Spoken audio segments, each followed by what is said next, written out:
Hello and welcome. Austin Gates here along with Wyatt Hall. We are live from Pruitt Hall on the campus of the University of West Alabama in Livingston, Alabama. And we have a good one here on tap for you here tonight. Montevallo Falcons will take on the West Alabama Tigers. And Wyatt, what are you looking for in this basketball game tonight? Well, I'm looking forward to some basketball. It's been a while since we've had a game. December 18th was the last game against West Florida. But I'm looking for a win. It's been too long since Montevallo's gotten a win. Did not win a game in December on a 7-game losing streak currently. Got a chance to get a win here against West Al, who is 5-7 on the season, looking to improve their record as well. So a good chance for them today. But we'll see some good basketball. That's right. And starting lineups for the Falcons, you have Paige Ward, Courtney Smith, Cassidy Bonebreak, Alba Perez, and Cheyenne Cunningham. And who do we have for West Alabama, Wyatt? Taza Garrett Hammett, Janiah Daniels, Peyton Parker, Sydney Bozeman, and Kim Parrish are the starters for the Tigers. All right, so it should be a good one as we get set here for the national anthem. We will take a short break. We'll be right back.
Trim around the outside. Montevallo wearing all purple with white numbers and white and gold trim around the bottom of the pants. So it should be a good one here as we get set as they announce starting lineups. Montevallo comes in 2-10, 0-4 in conference. West Alabama 5-7, 2-3 in the conference. West Alabama has split their last two and won 2 out of their last 3. They beat Miles, and they went down and beat West Florida in West Florida, which is a tough task to do. They beat them by 11 points as well. Right. They dropped one to Valdosta State as well as the Falcons did over the break. And if Montevallo wants to get a win here today, they're going to have to play well as a team. And we're seeing Courtney Smith and Alba Perez both start. They're the only true forwards on this team. for Montevallo, so they're going to have to be effective together, and we haven't seen them start together. It's an interesting move for Coach Venata. Right, go with a bigger lineup here to start this one than we normally see. The Falcons still outsized, as they will be in most likely every game this season. The Falcons, a very small team. Usually play 4 guards, but today playing 2 forwards in the lineup. Courtney Smith will get set to take the opening tip, and she will be matched up against Taza Garrett-Hammett, the 5'11 freshman, also the leading scorer for West Alabama. And Hammett wins that one. We're bringing it forward now. Peyton Parker will give it off to Hammett. Around the horn to Kim Parrish. Back to Parker. A shot. That one no good. Rebounded by Hammett. The shot was by Kim Parrish, and Hammett will put her first bucket in. And Cheyenne Cunningham will bring it forward for Montevallo. Gets the bone break on the corner. Back to Cunningham, deeper in the corner. Perez on the wing. Back to Ward up top. Courtney Smith. They pass it around the shoe. And Cunningham tries to get that one inside, but it goes off of a West Alabama player out of bounds. And on the previous defensive possession, Cheyenne Cunningham, after the rebound, was looking over the bench and then had the defender go right by her for the layup. Paige Ward now has it at the top of the key. Around to Alba Perez on the wing. Cunningham up top, finds Smith on the wing. Back to Cunningham, who drives in, gives a little bit of a forearm push. Bone break for 3. Bucket! So Montevallo takes the lead 3-2 on that bucket. A long fast break and a travel by Garrett Hammett. Yeah, she took several steps there. Right. Kim Parrish on the floor with Shania Daniels. Cunningham brings it forward, controlling the ball the majority of this first part of this game. Cunningham drives in, back out to Smith, around to Paige Ward, who pulls for 3. Short, rebounded by Daniels.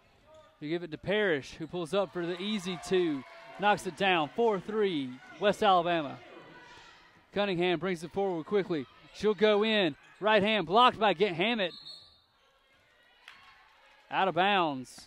And I love the aggressiveness there by Cunningham, but she probably could have made a better play there. Right, took it right to the hole as Cunningham now inbounds it to Cassidy Bonebreak up top. Bonebreak looks and finds Cunningham again at the top of the key. Around to the wing to Courtney Smith. Alba Perez now. Cunningham for 3. No good. So the Falcons have only taken 3s and then that blocked layup by Cunningham so far. Offensive rebound by Perez. Courtney Smith in, gets that one blocked. Perez again, blocked again. That is number 20, Sydney Bozeman, with 2 blocks back to back. And Perez puts one up, misses. Smith with the rebound, blocked again by Bozeman. 3 blocks on that one possession. And back out to Hammond. And there's a shot from number 12, knocked it down, Peyton Parker. And that was right on it, on a line to the hoop. A big arc on that shot. 7:25 left to go in the first quarter. 7-3 lead from the Tigers. Paige Ward dribbles in, back out. Courtney Smith on the wing now. Back to Bonebreak. The dribbles around, finds room for 3, but cannot get that one to go. Now Peyton Parker brings it forward. And the shot from 3, too long, rebounded by Cassidy Bonebreak. That shot was by Shania Daniels. Bonebreak on the wing.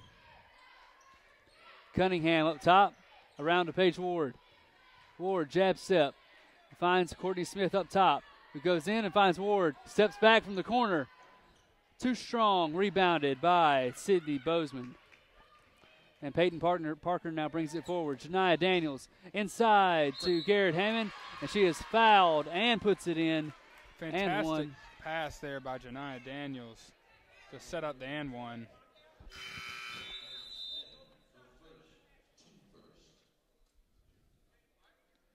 And And the score 9-3 early. Montevallo having some good opportunities in the offensive end, but just unable to convert. Had several offensive rebounds there in a row, but just could not turn it into points.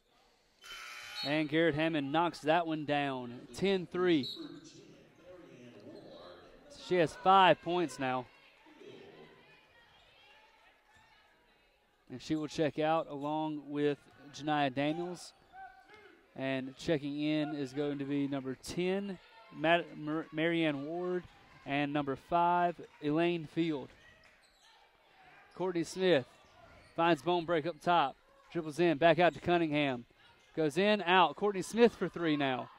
Too strong. Perez tips it away, but it is rebounded by Elaine Field. Field now dribbles down to the corner. Back up to Parrish, who almost walks there but gives it to Peyton Parker. Puts up the floater on the baseline. Good. 12-3.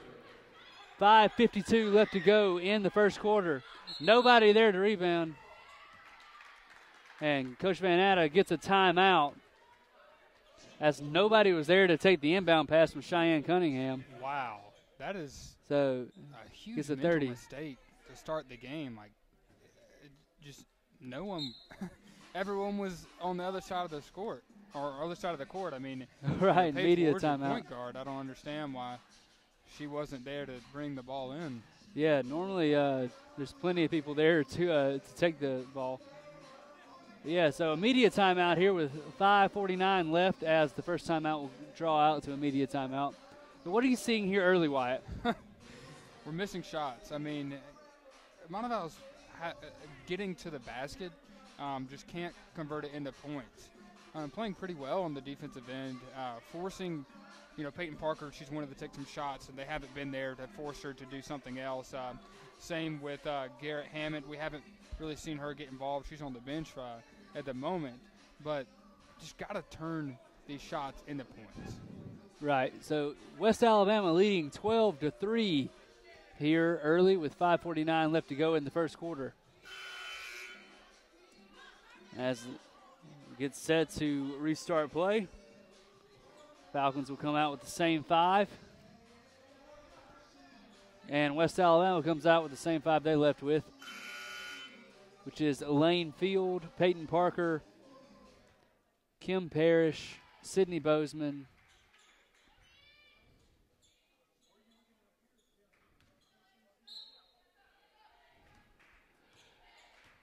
and Cheyenne Cunningham will bring it forward for the Falcons.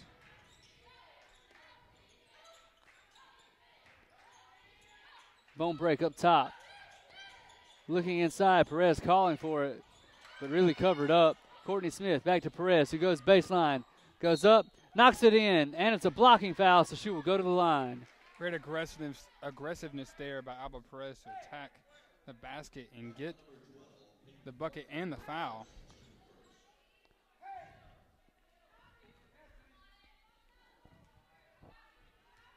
So the foul is going to be on Peyton Parker. And Perez misses that one. Rebounded by and stripped away by Cunningham after Marianne Ward collected the rebound. So the West Alabama ball here.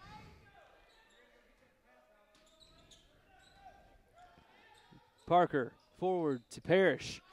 They finally get it across the line. Nobody has put the ball down for West Alabama. No dribbles to get it all the way to the basket. Yeah, trying to break the and press a missed there. shot. Bone break on the wing. Dribbles in, finds Paige Ward in the corner. Tries to go all the way across to Alba Perez. Dangerous pass, and she paid for it. But the Falcons come out on the good end of the bounce as Cunningham will inbound it from under the basket. Ward from the corner misses short, gets her own rebound. Now she's on the wing, finds Cunningham. Cunningham will dribble around, looking, waving around, trying to direct a little bit of traffic. Finds Smith up top, who will dribble back, finds Cunningham again on the wing. Paige Ward in the corner. Smith. Perez will drive in, goes behind the back, puts it up. Too strong, gets her own rebound, goes up again, and puts that one in. Jamaica Marine will get set to check in. I love the way Alba Perez is playing right now. Falcons pressing in the backcourt. Kim Parrish inside and gets fouled on Alba Perez. So Marianne Ward will go to the line. That's the first foul on Alba Perez. Hopefully she can make it through the first quarter without getting any more. That's an interesting, when the Falcons put pressure, they West Alabama seems to, they just don't want to dribble the ball when they put pressure, so they just pass it all the way down the floor and get to the basket. Well, they want to avoid getting trapped in the corners on that full court press. They just kind of pass their way out of it, and it's been working so far. Cassidy Bonebreak and Cheyenne Cunningham come out, and Tamaya Foster and Jamaica Marine come in. Paige Ward brings it forward now, finds Marine. Ward back to Foster. Foster will drive in, back out to Marine for three. Too strong. Rebounded by the new Tiger, Chloe Culpepper.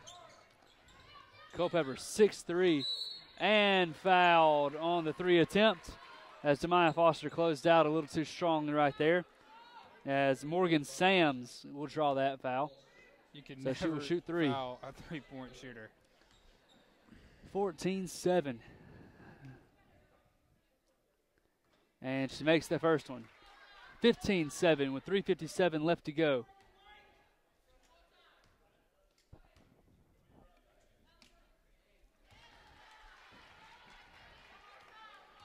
Knocks that one down, 16-7. This to push the lead to 10. Misses that one, rebounded by Alba Perez. Finds Courtney Smith, who'll bring it forward. Now Perez at the top. Now Marine will dribble around. Finds Ward on the wing. Lots of movement in there by the Falcons. Foster will go in. Go up with the left hand. Not strong enough. Rebounded by Marianne Ward. And now brought forward by Morgan Sams. Ward inside to Culpepper, who goes up, gets fouled, and the bucket.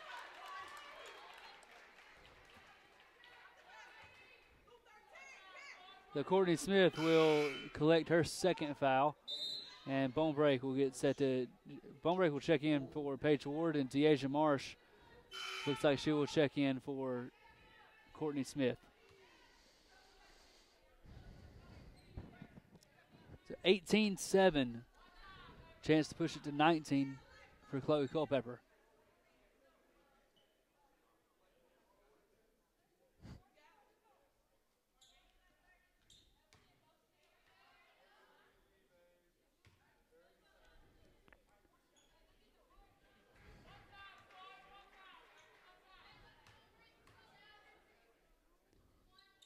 Knocks that one down. 19-7, the lead for UWA. As Jamaica Marine will bring it forward now for the Falcons. Past the time stripe. Foster dribbles around, finds Bonebreak. Foster for three. Misses that one. Now she's 3 of 8 on the season. Kim Parrish, baseline, misses. The very quick-paced West Alabama offense. Foster, now at the top, finds Jamaica Marine. Jab set, Marine dribbles in, finds Marsh for three. In and out, rebounded and fouled by Marine. I mean, you're as far away from the basket as you can get right there, and you commit a foul on a rebound. It wasn't really a fast break opportunity either, so not a smart foul there from Marine. And they are already in the bonus. So Elaine Field will get set to shoot 2.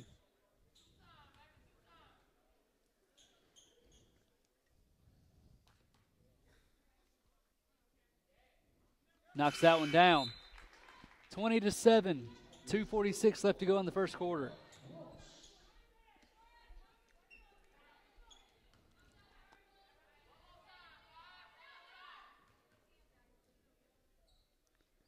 Field knocks that one down as well. Alba Perez inbounds it now to Jamaica Marine, who will bring it forward as she passes the midcourt stripe. Deasia Marsh on the wing. And that one tipped away but also it was a foul by Marianne Ward. So her first foul, only the second foul committed by the UWA Tigers. Inbounded to Cassidy Bonebreak on the wing. She'll drive baseline, finds Marsh, who kicks it back out to Bonebreak on the other side. Bonebreak in the corner, misses. Rebounded by Marianne Ward. And Elaine Field now will bring it forward. And now Sams, Field, inside to Cunningham. A great call there by the official as he got number 23 for West Alabama, Chloe Culpepper, with the push inside. It was a great pass over the top by Elaine Field. Marine will bring it forward. Shamika finds Deasia Marsh on the wing now. Bonebreak trying to get inside the lane, clear out. And Foster with a nice baseline drive, but cannot get it to go. Marsh comes up with the rebound, puts it up and in. The Falcons score 9. 21-9, a minute 48 left to go in the first quarter. Sams will bring it forward. Inside, tipped away by Marine, but collected by West Alabama. And that one goes in. On the closeout by Cassidy Bonebreak. Kiera Gross walked over there on the Kiera shot. Gross You got to get in the face and be aggressive. Knocked that one in. Tipped away by West Alabama. To go in and tries to give it off at the last second, and Marsh will go forward. Marsh goes up and tries to charge on Deasia Marsh. Yeah, tried to make a fancy pass there and had a full head of steam. 24-9, a minute 14 left. And Marianne Ward will check out, and in comes Blair Bullock. And Sams will bring it forward for West Alabama. Finds Field. Inside, Culpepper has it stripped away by Alba Perez, and Shamika Maureen will now bring it forward for the Falcons. Marsh on the wing. Finds Foster. 54 seconds left. Marine goes in. Gets fouled. Puts it up. Are they going to give her a continuation?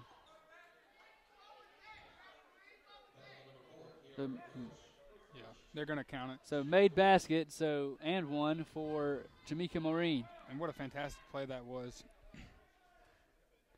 50 seconds left to go in the first quarter, and Maureen knocks that one down to make it a 12-point game.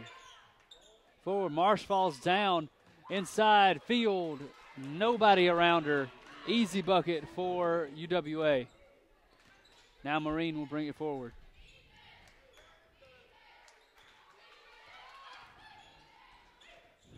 .30 seconds left. Maureen goes in. Easy. Wow. 25 seconds left. No shot clock. Making it look easy. Sams will bring it forward, and they will hold for one shot. 26-14. All the way across and out of bounds. So turnover there by West Alabama. Great defense there by Montevallo. They were keeping them on the perimeter, and they get the turnover, and they'll get a chance to score the final bucket of the first quarter. 11 seconds. 10, 8, 5, 4. Jamaica Maureen, 3, 2, puts one up. Doesn't get it to fall. And they get a foul right at the buzzer on Deasia Marsh, which is going to be her second. And she called the foul with about .1 on the clock. So with that, 26-14, the first quarter ends. UWA leading the Montevallo Falcons. And Wyatt, what did you see in that first quarter? At times, I thought the defense on the perimeter was well. They were pressing, but West Alabama was breaking it with their passing. I want to see Jamaica Marines take it to the hoop more. We saw her there in the latter part of that first quarter score 2 nice buckets off driving to the basket. So if she can continue to get something like that going, then maybe it can turn around this Montevallo team. Their score is doubled at the moment, but just got to keep forcing turnovers by West Alabama. Actually, West Alabama leads 28-14 as they let the free throws happen right there at the end of the first quarter. So 28-14, the Falcons trail the West Alabama Tigers. So we will take a short break, and we'll be right back here with the second quarter of action.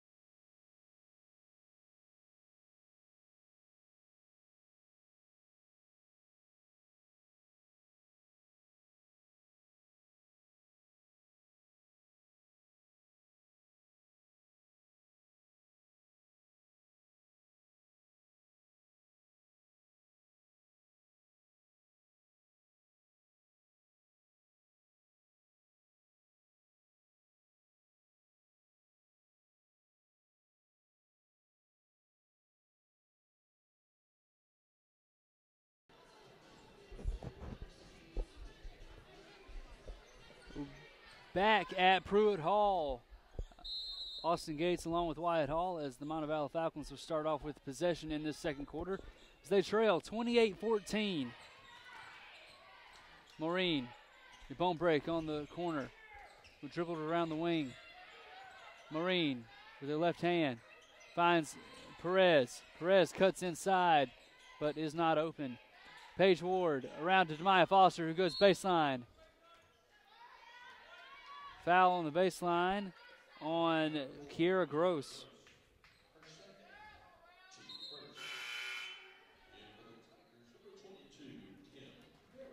So Kim Parrish will check in for Kiera Gross as she picked up her second foul right there. And Demaya Foster will inbound it to Jamaica Maureen. Maureen on the wing, dribbles to her right, goes in, up with her right hand, doesn't get it, and a blocking foul on Kim Parrish, I believe. And Maureen needs to keep it coming. I love the aggressiveness we've seen for her since she's been checked into the game. Yeah, continuing to drive to the basket. She'll take two shots right here. Mm-hmm. We've seen free throw shooting be good and bad at times this season, and this is the situation you're in now, down 28-14, where you need to hit every free throw you take as she hits that one. She hits the first one and knocks down the second one as well. 28-16. Forward to Sydney Bozeman, who looked like she walked, but they're not going to give it to her. Kim Parrish, nice little runner in the lane. We've seen her do that 2 or 3 times here today. Having no problem with the press. Perez finds Maureen on the wing. Maureen will dribble in to her left. Finds Perez underneath, who kicks it out, but nobody there. Had lost the handle on the ball, was just trying to find somebody.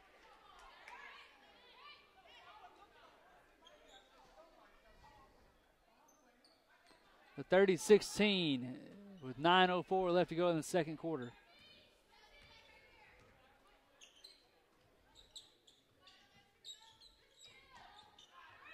And a three missed by West Alabama. Demaya Foster rebounds. Coach telling her to push it. But Demaya will go all the way. Back out to Maureen on the top. Maureen goes in. Back out to Foster from the corner. Knocks it down.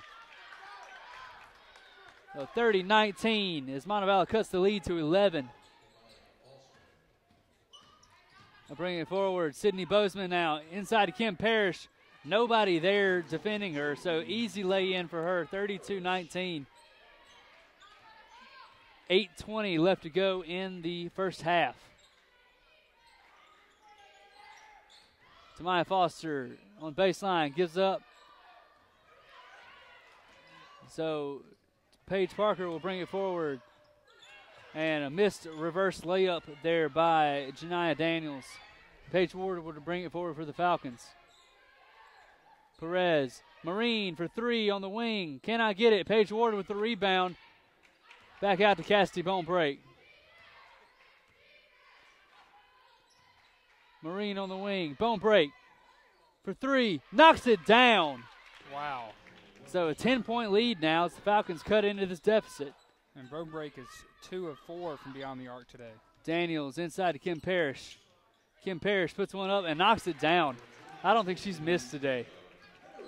5 of 7, 10 points for Parrish. 5 of 7, 10 points. That's crazy for somebody hitting little runners like that in the lane. And Maureen will go with her left hand, loses it. Parrish comes up with it. She'll go forward, 1-on-1, 2-on-1 now. And fouled by Bone Break, and Parrish will knock that one in. And Marine is holding her left hand after that. We can only hope that it's nothing too serious. She's obviously in pain.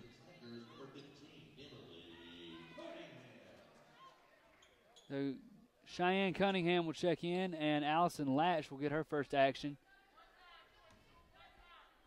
Latch can light it up from 3 if she's given the opportunity as well. Parrish knocks that one down. Paige Ward will now bring it forward for the Falcons. She finds Latch, who travels on her first touch.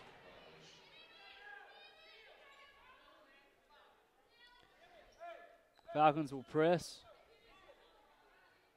Oh, no, they will not. 37-22. Coach Van Atta called the press off. 7 minutes left to go in the first half. Paige Parker brings it forward. Finds Daniels. Parker back to Parrish. All the way across to Daniels, who will go baseline. Tries to make the fancy pass. Ward will push it. The Tigers have the numbers on the break. So she will pull out and blocked on the 3.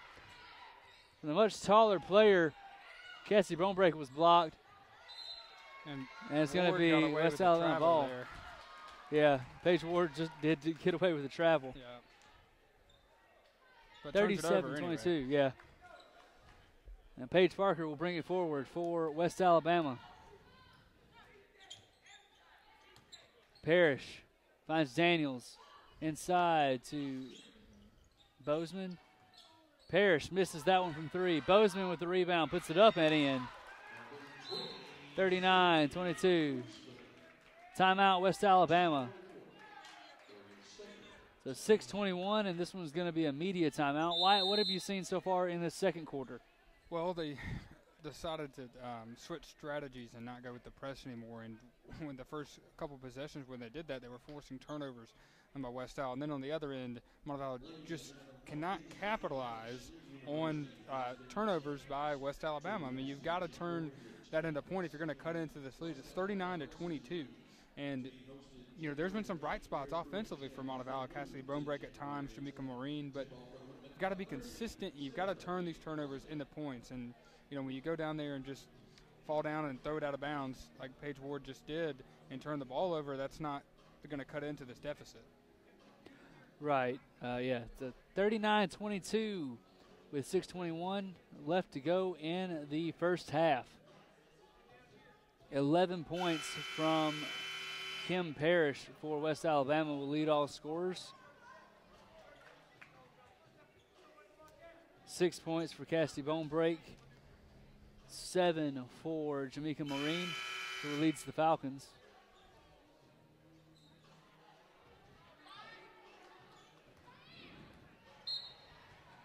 To come back, Paige Ward, Cheyenne Cunningham will now bring it forward. Latch is in the corner. Paige Ward on the wing. Bonebreak finds Marine, who will dribble around and find Paige Ward. Back to Latch, who finds Cunningham, who will go in with the right hand and loses it. And she's guarded by 4 defenders. Somebody's got to be open if there's 4 girls on her. Marine for 3. Misses. And rebounded by West Alabama. Thrown forward to the new check-in, number 14, Mackenzie Parker. And Paige Parker now. Daniels go baseline, spins and runs right into Cheyenne Cunningham. Jump ball. That was a very quick jump ball call, but it will be Montevallo. It tied it up. West Alabama basketball, yeah. It was very quick. Inside, Daniels wide open off the inbound play and gets her own rebound. Around Mackenzie Parker, misses that one. Rebounded by Jamaica Marine. She's fouled by number 15, Emily Cunningham, getting her first action of the day for the Tigers.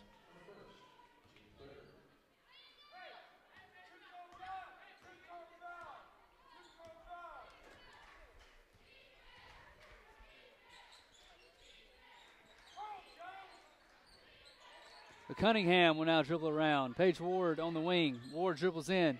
Finds bone break on the wing. Pulls up for three. Short. Rebounded by Paige Parker. Parker goes in. Finds Mackenzie Parker in the corner. Back out to Janiah Daniels.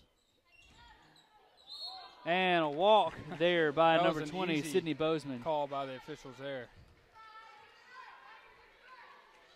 Montevallo shooting just 21% from beyond the arc, 3 of 14. So, get Jamaica Maureen now. Cunningham. Out to Bone Break, who will drive baseline, goes up. No shot, fouled on the floor by Paige Parker, Peyton Parker. And Morgan Sams will check in for Peyton Parker. And Chloe Culpepper checks in for Sydney Bozeman. Cunningham inbounds it. Maureen pulls up, short, and out of bounds. No rebound on that one.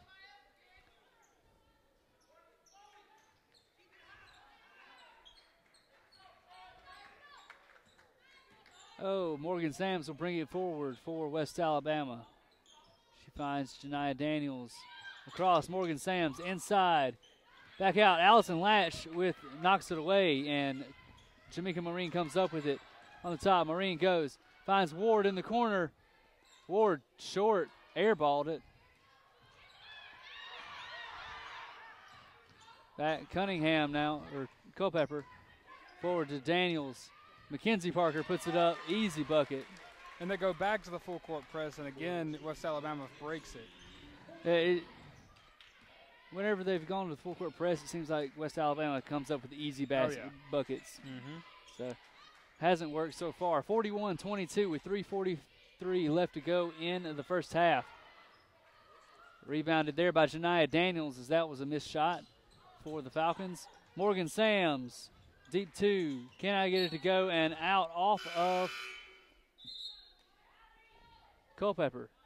And Alba Perez and Demaya Foster will check in. Latch and Maureen will check out. Cunningham brings it forward.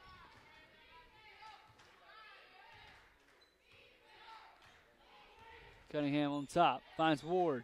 Dribbles around. Finds Cunningham for three. Knocks it down. The 41-25. The Falcons go away from the full court press again. Stolen by Cunningham, who loses it but regains possession of it. And now she'll go forward.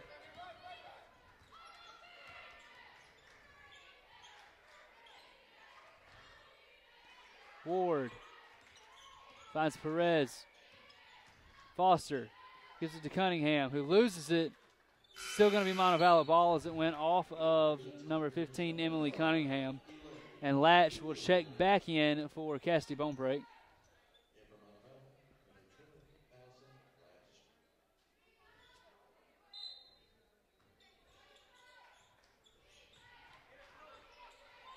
Cunningham. 7 on the shot clock. 5. Foster in. Perez puts it up and in as the shot clock expires.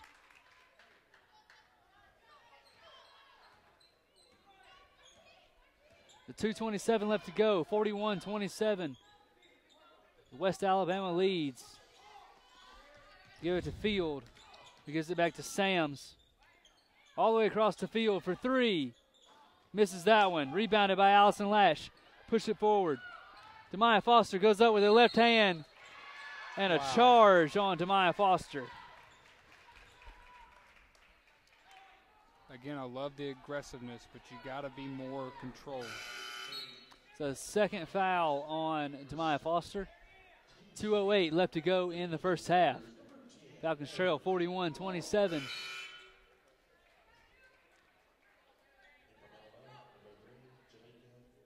as number 10, Marianne Ward, has checked back in for West Alabama.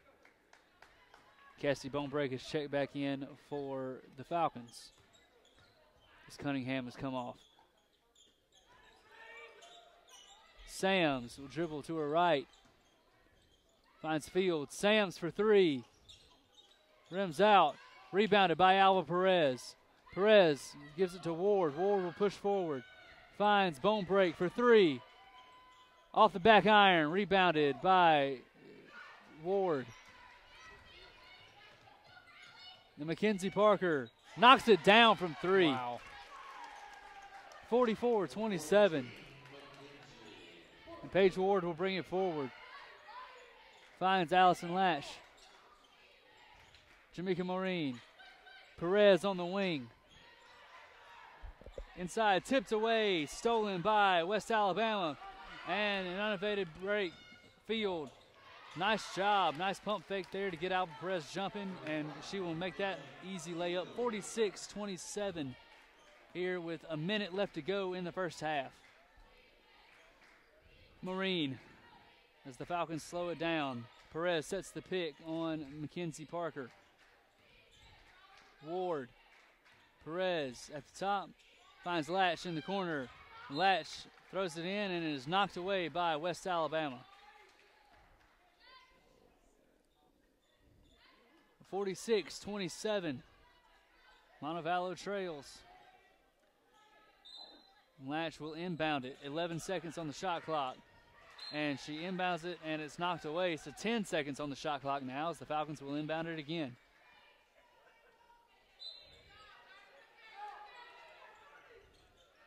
Inside, Perez, and she is fouled by Marianne Ward. That will be her third. Or second.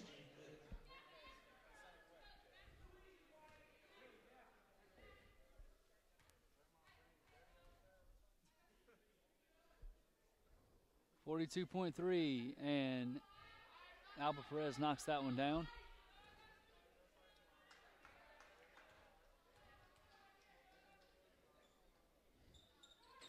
Misses that one. Rebounded by Mackenzie Parker. Across to Morgan Sams. All the way across the field. High pass. Mackenzie Parker wide open for three. Misses that one. Rebounded by Perez, who gives it to Maureen. 28 left on a second difference between the shot and the game clock. 21.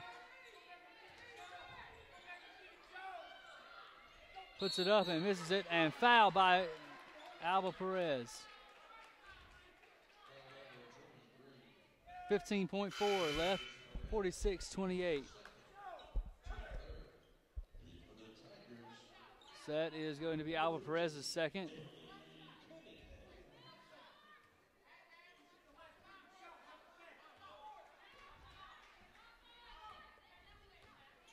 Morgan Sands swings it forward. Elaine Field, 8, 6, 5. Field gets it, loses it. And a travel by Field. So 2.6 left. The Falcons will get an opportunity to put up a last shot. Yeah, Coach Manata will get his wish. Yeah, he wanted the last shot on that last possession. Maureen goes forward, puts it up, and off the top of the backboard, no good. 46-28, the Falcons trail. Wyatt, what'd you see there at the end of that second quarter? I mean, well, I'll say this. They didn't score less than they did in the first quarter. So they were at least trying to improve theirs. The same score, 14 points in each quarter. But they got a little more lazy on defense, we saw there toward the latter half of that second period, and just not hitting shots. And with only having, 4 players on the bench, when someone's not playing well, just not having a great day, you don't have a lot of options. It's going to take a lot to win this game. Yeah, down by 18 at halftime. So we'll be back in about 14 and a half minutes. We'll see you then from Pruitt Hall.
Hello and welcome back to Pruitt Hall. Austin Gates and Wyatt Hall bringing you this Montevallo basketball game as they are trailing right now at the beginning of the second half, 46-28.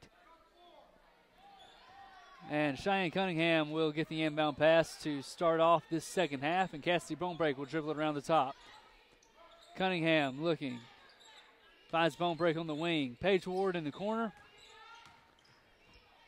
Also finds Cunningham around. Back to Perez. Inside, Cunningham puts it up. Too strong on the lay-in. Courtney Smith now, as she did not play a whole lot of that first half after getting in early foul trouble. Smith at the top. Dribbles around. Finds Perez, who loses the dribble, regains it. And back to Bonebreak, but she was cutting the wrong way.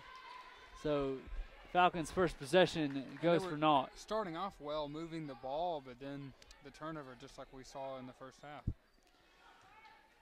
And Peyton Parker will bring it forward for West Alabama. And that one missed and rebounded. The shot was taken by Sydney Bozeman, rebounded by Marianne Ward. And I'm not really sure how that's a foul against Montevallo. Ward went over the back of 3 Montevallo defenders. Inbounded to Marianne Ward, and she puts it up and in. Cunningham will bring it forward. And finds Courtney Smith. Cunningham for 3. Knocks that one down. Well, for 2, 48-30 now. 18-point lead for West Alabama. Parrish. Baseline to Marianne Ward. Throws it over to Sydney Bozeman. Peyton Parker puts up a baseline jumper. Does not get it to go. Rebounded by Marianne Ward. The Falcons just really can't control the ball on those rebounds. But Paige Ward now has it for Montevallo. Cheyenne Cunningham at the top. She'll hold, find Courtney Smith. Finds Alva Perez. Back to Cunningham, who finds Cassidy Bonebreak. Errant pass, but Bonebreak is able to come up with it. Ward dribbles in. Finds Perez, who shoots baseline. Deep 2. Cannot get it to go. Rebounded by Daniels, and a free layup opportunity for Sydney Bozeman, and she cashes it in. 50-30, 20-point lead for West Alabama. Ward around to Courtney Smith. He finds Cunningham. Back to Bonebreak. Smith back to Ward.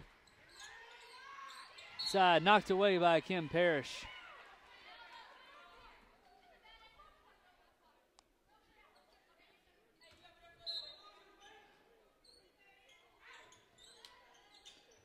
Courtney Smith in the corner, dribbles around the wing.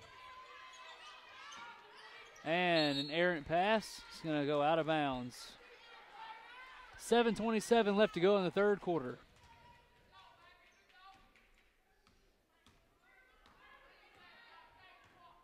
And Peyton Parker will bring it forward for West Alabama. Kim Parrish on the wing. Cross to Janaea Daniels.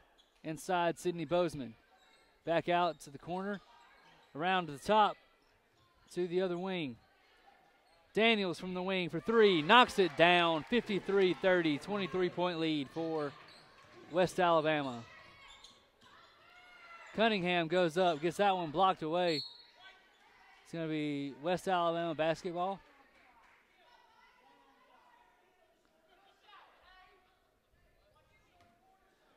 So Peyton Parker will bring it forward for West Alabama. 6:45 left to go in the third quarter. Janaea Daniels. Baseline jumper, Marianne Ward knocks it down, 55-30. Great pass there by Peyton Parker. Cheyenne Cunningham will bring it slowly past the midcourt stripe.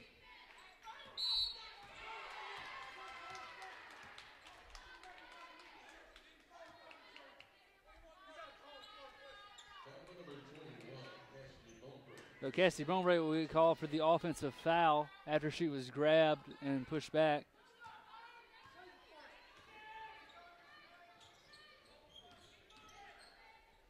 Kim Parrish around. Marianne Ward loses the ball, and Courtney Smith will come up with it. Paige Ward will bring it forward. Finds Cunningham, who will dribble around.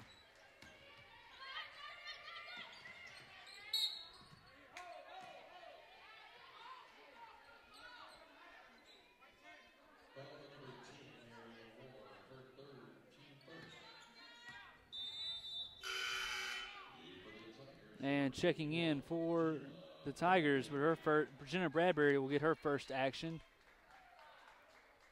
as West Alabama has opened up a 25-point lead here early. 6 minutes left to go in the second half. Cunningham finds Courtney Smith.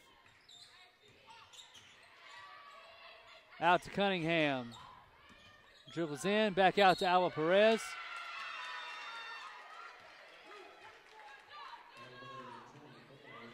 Offensive foul on 24.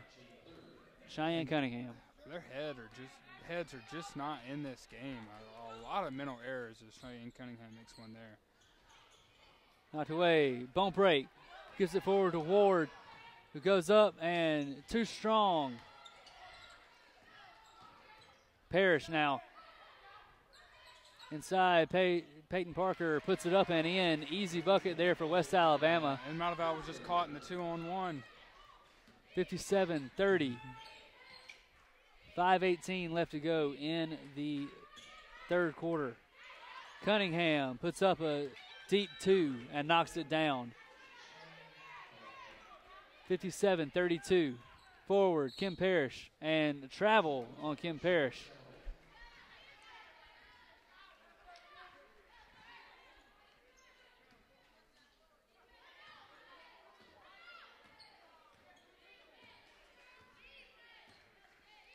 So Cunningham will bring it forward.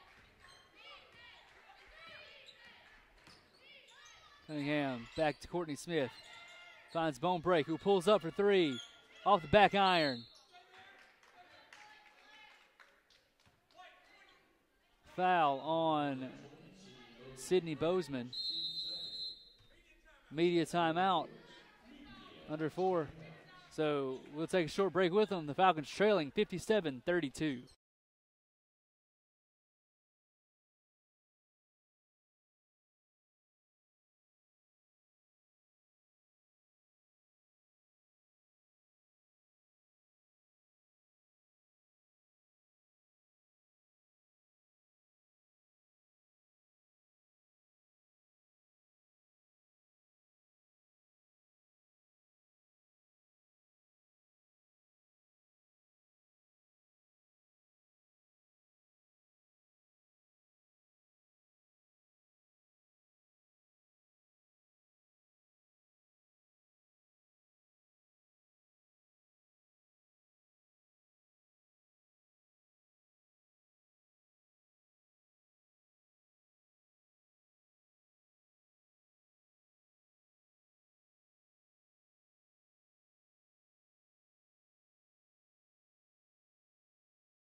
Back at Pruitt Hall after the media timeout.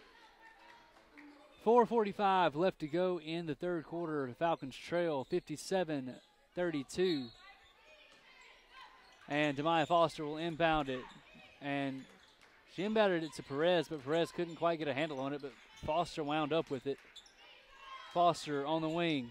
Inside to Courtney Smith, back out to Foster, who goes up, puts it up with the left hand, cannot get it to go. And Peyton Parker will now dribble forward. Nice defense there by Demaya Foster. Shania Daniels around. Peyton Parker wide open for three. Knocks it down. What a high arc on her shot. Everyone was just following the ball there and left Peyton Parker wide open for the three. 60-32. That's 10 points for Peyton Parker.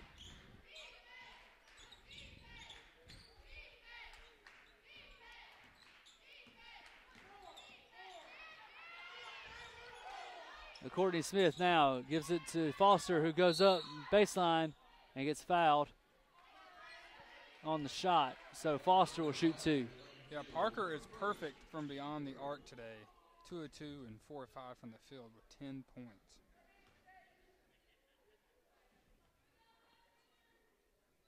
28-point lead. Cut to 27 by Demaya Foster.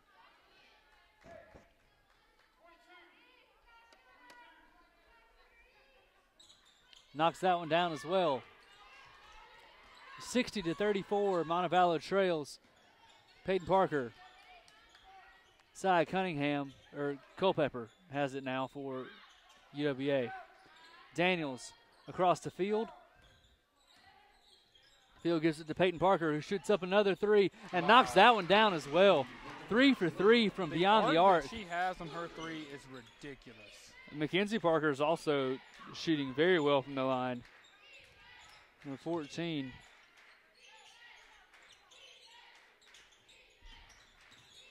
Demaya Foster on the wing. Perez goes up, got fouled. So Perez will go to the line.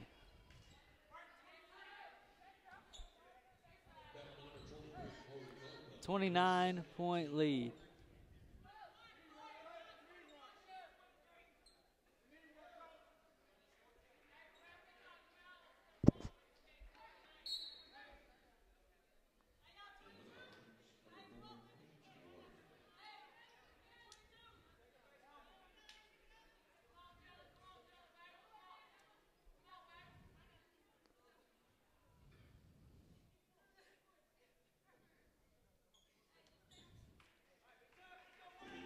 So as the injured player will go off, that's number 21, Jenna Bradbury.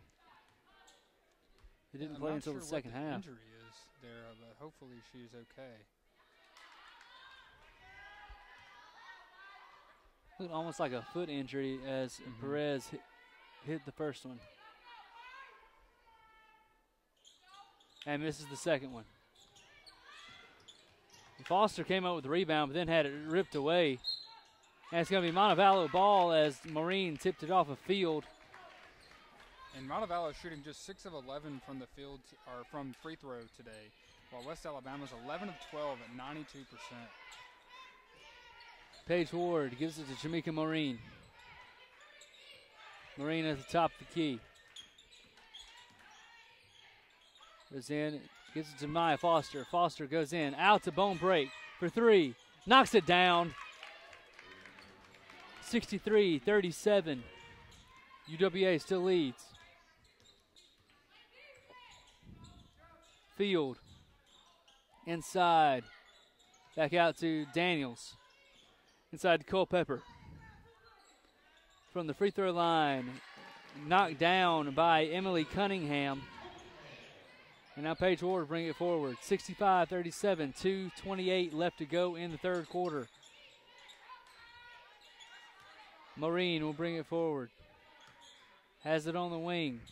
Dribbles around. Started to go inside, but finds Bone Break, who almost went up and down. Finds Maureen for 3. To 65-40. Daniels, as they trap her. Demaya Foster will get an uncontested lay-in, 42-65. Montevallo trails. Field on baseline. Out looking, finds Cunningham, who puts it up and in. 1:45 left to go in the third. 67-42. Jamaica Maureen brings it forward.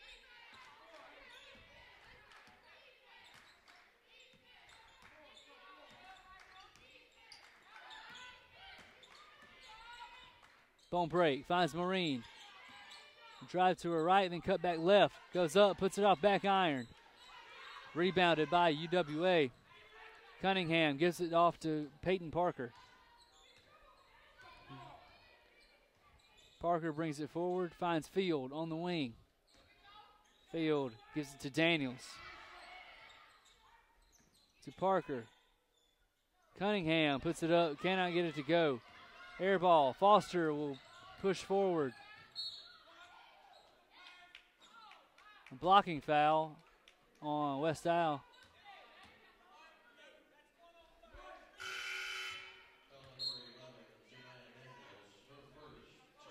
And checking in is Morgan Sams and Kira Gross.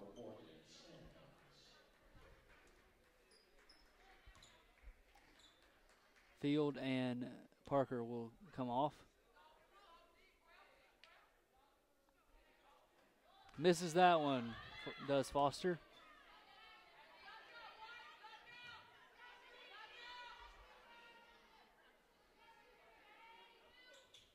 Knocks that one down.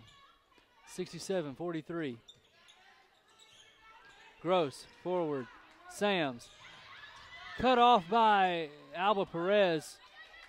And then ripped away from Daniels. Inside Cunningham. Rebounded by Culpepper. Puts it up. Can't get it to go.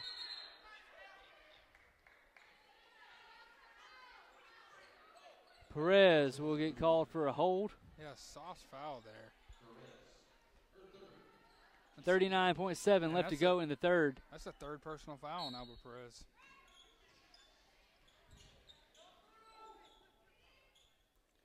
Gross puts it up from the free throw line. Misses. Paige Ward has it. Forward to Jemiah Foster. Goes up, out to Bone Break. Thought about it for three. Back out to Marine for three. Misses. Gross with the rebound.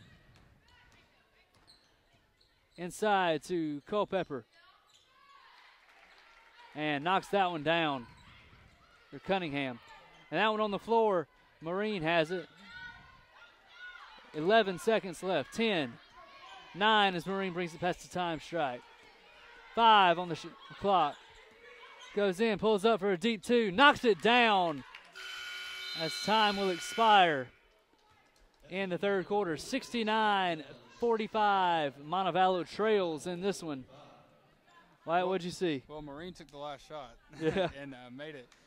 But really is what has been the theme all game is Montevallo has not been able to find an answer defensively for this West Alabama team. And it really hasn't been, one player, just ultra dominating, but it's been everyone from Peyton Parker to Kim Parrish, and then even Cunningham, who came in there and was scoring some easy buckets as we saw them go to the fast break there toward the end. But got to figure something out defensively. And offensively there, we saw in one of the last possessions for Montevallo before the end of the third quarter, Cassidy Bonebreak had a three-point opportunity in transition and passed it up and decided to pass it out.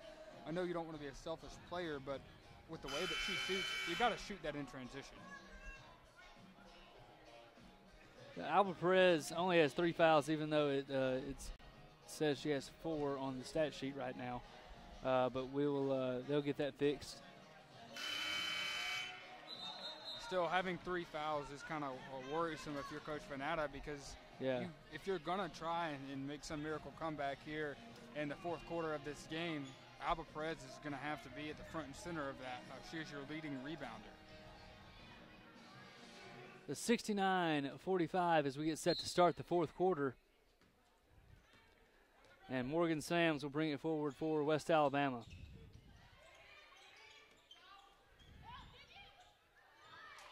And knocked away. West Alabama ball. Sams will inbound it to Bozeman, who gets it to Gross. Parrish inside. Bozeman stripped away by Cassidy Bonebreak, but she fouled her.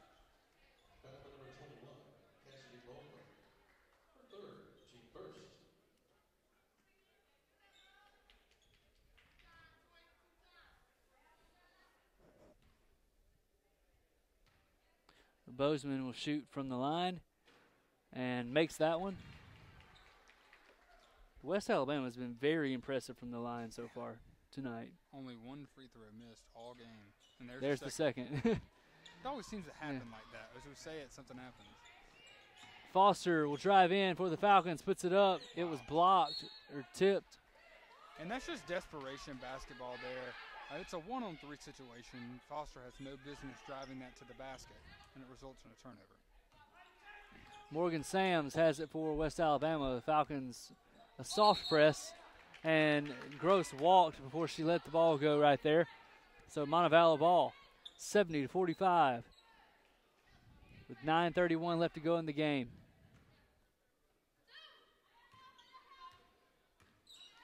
Paige Ward to Maureen. Back out to Paige Ward. Finds Bonebreak. inside to Marine, who goes up. And Bozeman would call for the foul.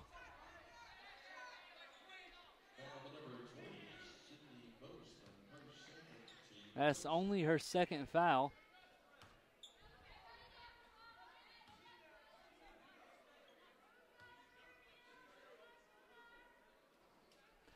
Knocks that one.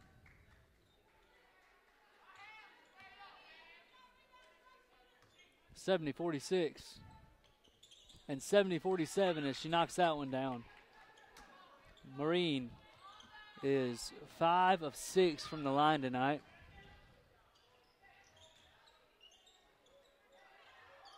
And a travel by Gross, her second in as many possessions. The substitution, Paige Ward will come off and Latch will come on. Also, Gross will come off, and number 13, Blair Bullock, will check in for West Alabama. Maureen will bring it forward for the Falcons. Finds bone break on the wing. Gives it to Marine, who will drive into the paint. Blocked by Bozeman. Bozeman just a big presence inside. Forward to Kim Parrish, who will pull up in the lane and knock it down. And Bozeman has 4 blocks now on the day. 3 of those came in one possession. Marine find bone break on the wing. Bone break looking, drives in, goes up, and a charge given. Another foul for Cassidy. 72-47. And Paige Ward will check in for Bone Break, as Bone Break now has 4 fouls. And Marsh will check in for Latch.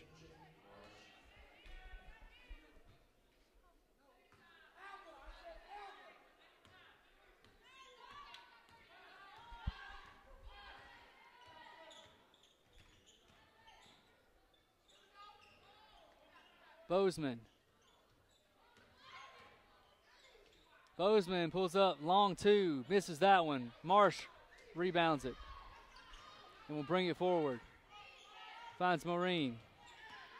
He goes in, pulls up for 2, bank shot, knocks it in. 72-49. And Maureen's got 14 or 16 points in this game now, so she's really been the offensive bright spot. Parrish knocks that one down, as she now has 15.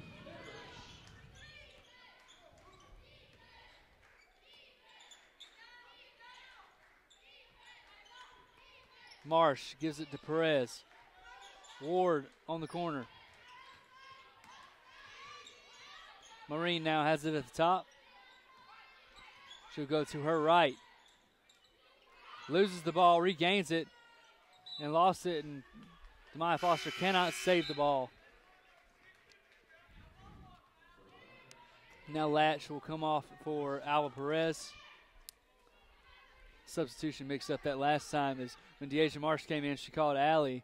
So Allison Perez and Alba Perez. It's supposed to be Alba Perez to come off, but Allison Latch came off. So Allison goes back in to fix it.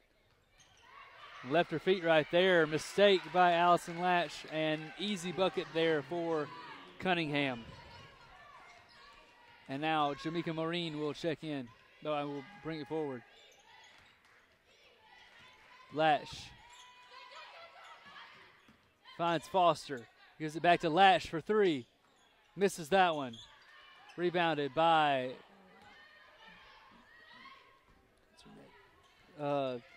Bozeman.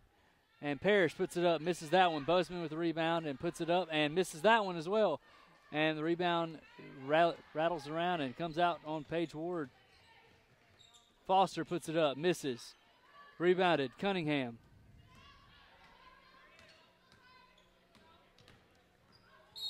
And a foul on Demaya Foster.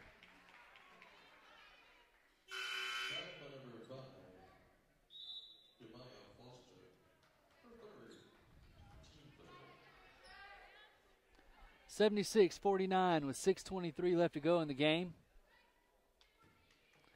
Parrish will inbound it to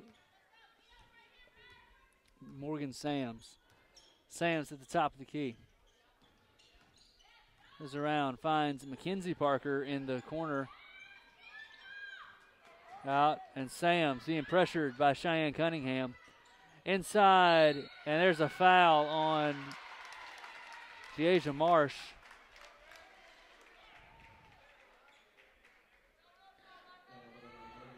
And the bucket was good as well, so an and one attempt for Marianne Ward.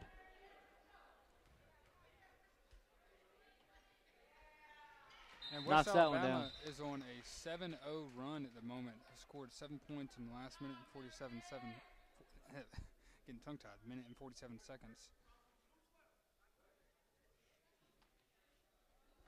So they're changing that foul on to Latch to give it to Marsh. Latch instead of Deasia Marsh. They were both down there. Ward finds Cunningham.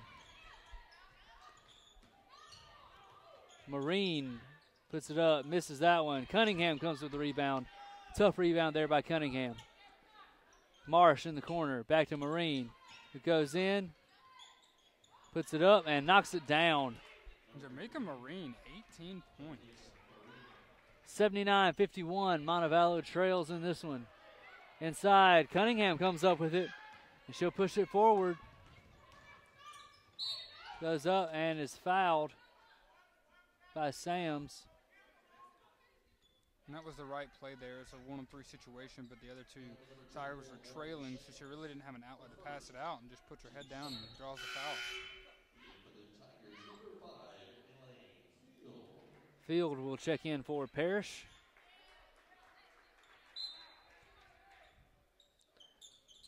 The inbound pass to Marine for three. Misses. Rebounded by Mackenzie Parker.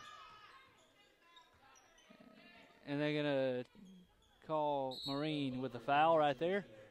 That's her second.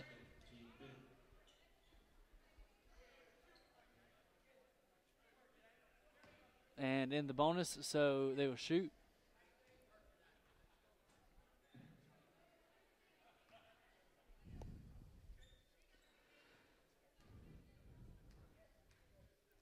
.5:19 remaining in the game. Knocks that one down. 80-51. 29-point lead for West Alabama. This Marine will come off, and Bone Break will check in. Bozeman will check out for West Alabama. And knocks that one down as well. 81-51, 30-point lead for the Tigers. Ward gives it to Cunningham. Cunningham thought about it. And a lazy pass, almost stolen, is stolen by Elaine Field. Puts it up and in. 83-51. Yeah, that's a good word to describe this game. Lazy and sloppy, just like that pass. A Bone Break gives it to Paige Ward.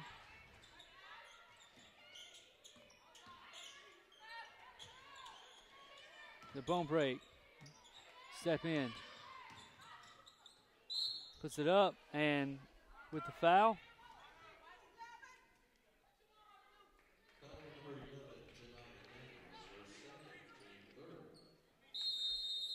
And a media timeout. With 4:37 left to go in the game, Montevallo trails 83-51. So we'll be right back here.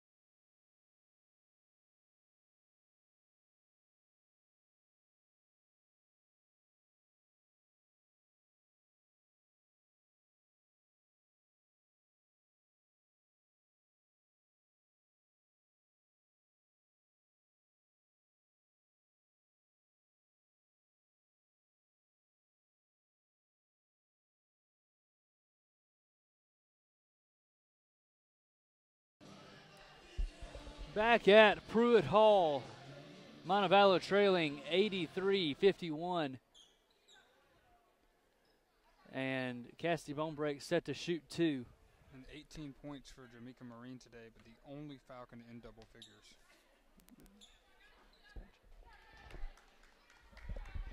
Your mic's not jumping, so. And Bonebreak knocks that one down. Jamaica Marine will get set to check back in.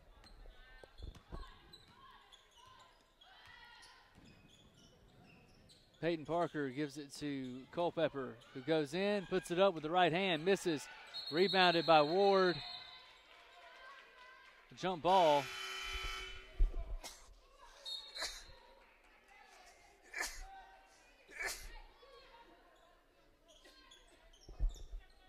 Ward will get set to inbound it to Bonebreak.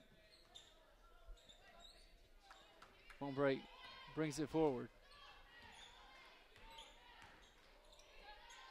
Marine gives it to Bonebreak. Back to Marine. Looking around, finds Cunningham on the wing.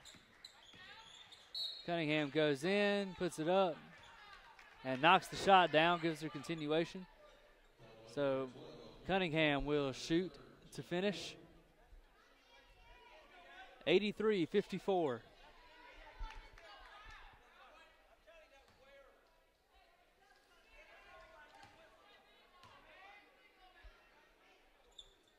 Knocks that one down.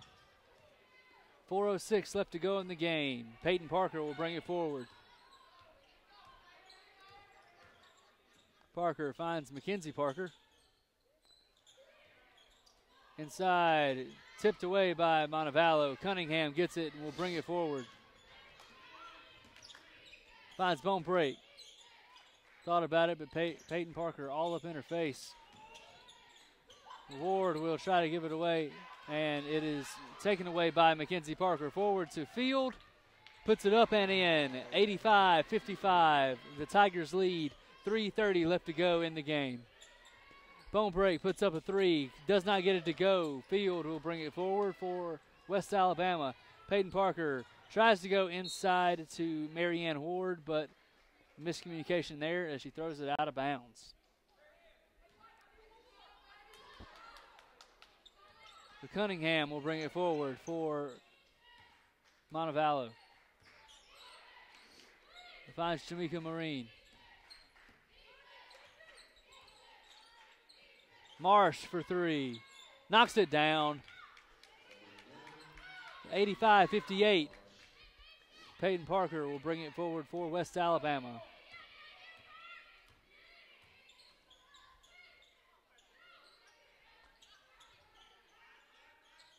Parker back to Marianne Ward, who finds Field. Back to Peyton Parker, up for 3. Misses that one, her first miss from beyond the arc today. 3-on-2 break for the Falcons. Marine take it back out to Bonebreak. Puts up a 3, misses it. And a foul on Cheyenne Cunningham. Underneath. The Cunningham's third.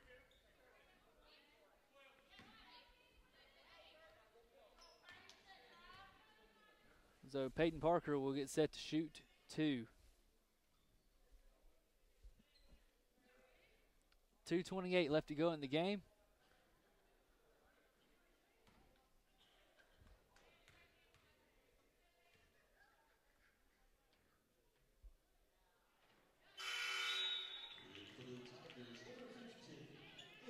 (86-58).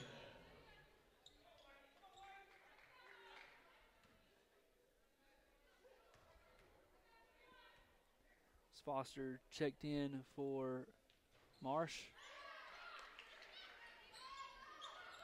Paige Ward will bring it forward. Thought about it, gives it off to Cunningham. Back to Marine. At the top, finds Cunningham. Back out to Bonebreak. Goes baseline, back out to Cunningham. Pulls up for 3, knocks it down. Wow, Timeout, Coach Van Atta. Basketball there between Bonebreak and Cunningham. If only that had come a little earlier and a little bit more consistently. Man, that was really great 87-61, and it's going to stretch to a media timeout with 2:08 left here in the game. So we're going to take a short break right here with them. We'll be right back for the final 2 minutes and 8 seconds of this ball game.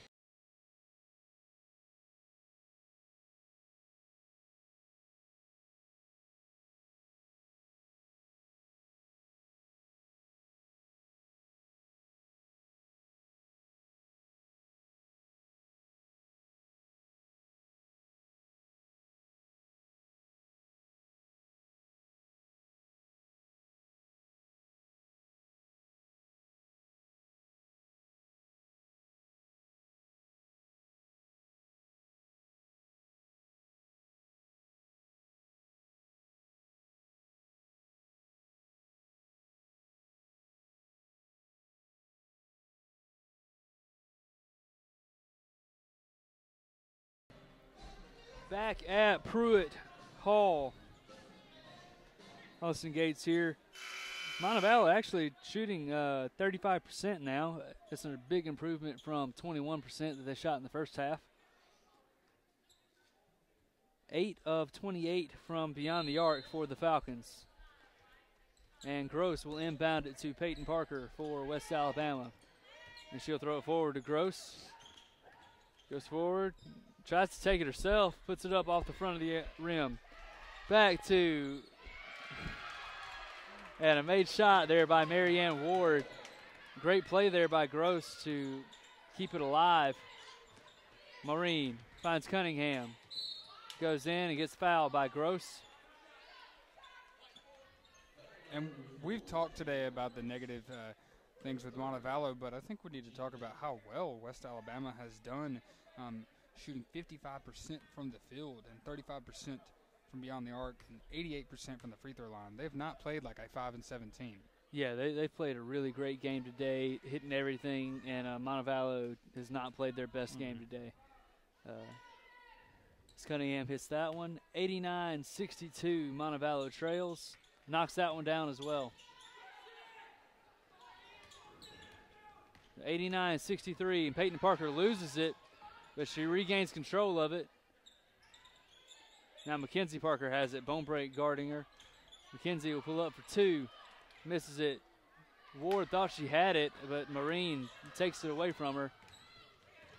Demai Foster will go baseline. Back out to Cunningham. Back out to Marine. Thought about it. Goes that up. Puts up a turnaround air ball. Trying to do it all herself. And Bone Break must have thought it went off of West Alabama. She didn't even try and save the ball, but she was in a position to. Gross will bring it forward for West Alabama. No shot, foul beforehand. Well, now she'll take two shots.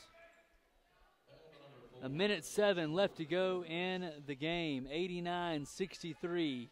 And we get set for the men's game coming up. It'll be Jamar Taylor versus Charles Eaton. Should be Charles a great Eaton, game. The leading scorer for West Alabama and in the conference, with averaging 28.6, I believe, and is the number now. In his last two games, Jamar Taylor has combined for 76 points. Yeah, so exciting scoring fest we hope to see here in the later action. 89-63, 1:07. Gross at the line. Knocks that one down. And Latch will check in for Shamika Maureen.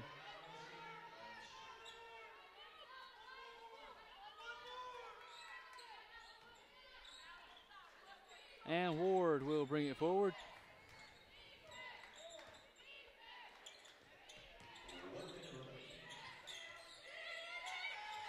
Cunningham tries to go to Ward in the corner, but it's thrown away.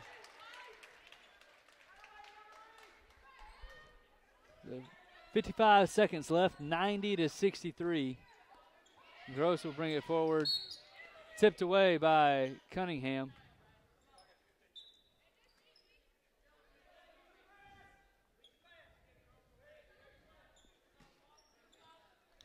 Gross forward to Peyton Parker. Parker to Cunningham. Cunningham up and in. 50 seconds left. So 5 seconds and they go up and score. Paige Ward will bring it forward for Montevallo. Bone break will go baseline, put it up, and hits off the rim. jump ball.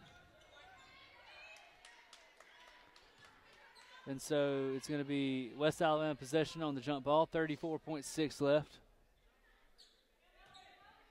92-63.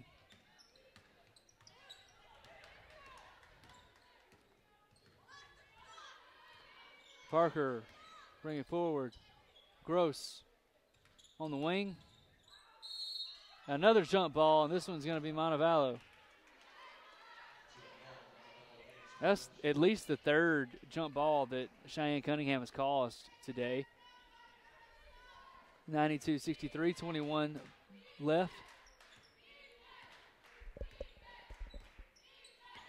Demaya Foster will dribble in, put up a left-handed layup, and a charge on Demaya Foster. So with 11.7, West Alabama will get the ball back, and you would think they would just dribble it out right here. But Montevallo showing pressure. So the West Alabama defender was very close to the restricted line there on that charging call. So they will hold it and let the time expire. 92-63 is what we have here as a final from Pruitt Hall. So Montevallo loses by 29 points. Not good at math. Well, that's not my strong suit. They have a big turnaround. I mean, yeah. This was the first of 3 games in 6 days. They play shorter on Saturday at home and then turn around and play Lee on Monday night.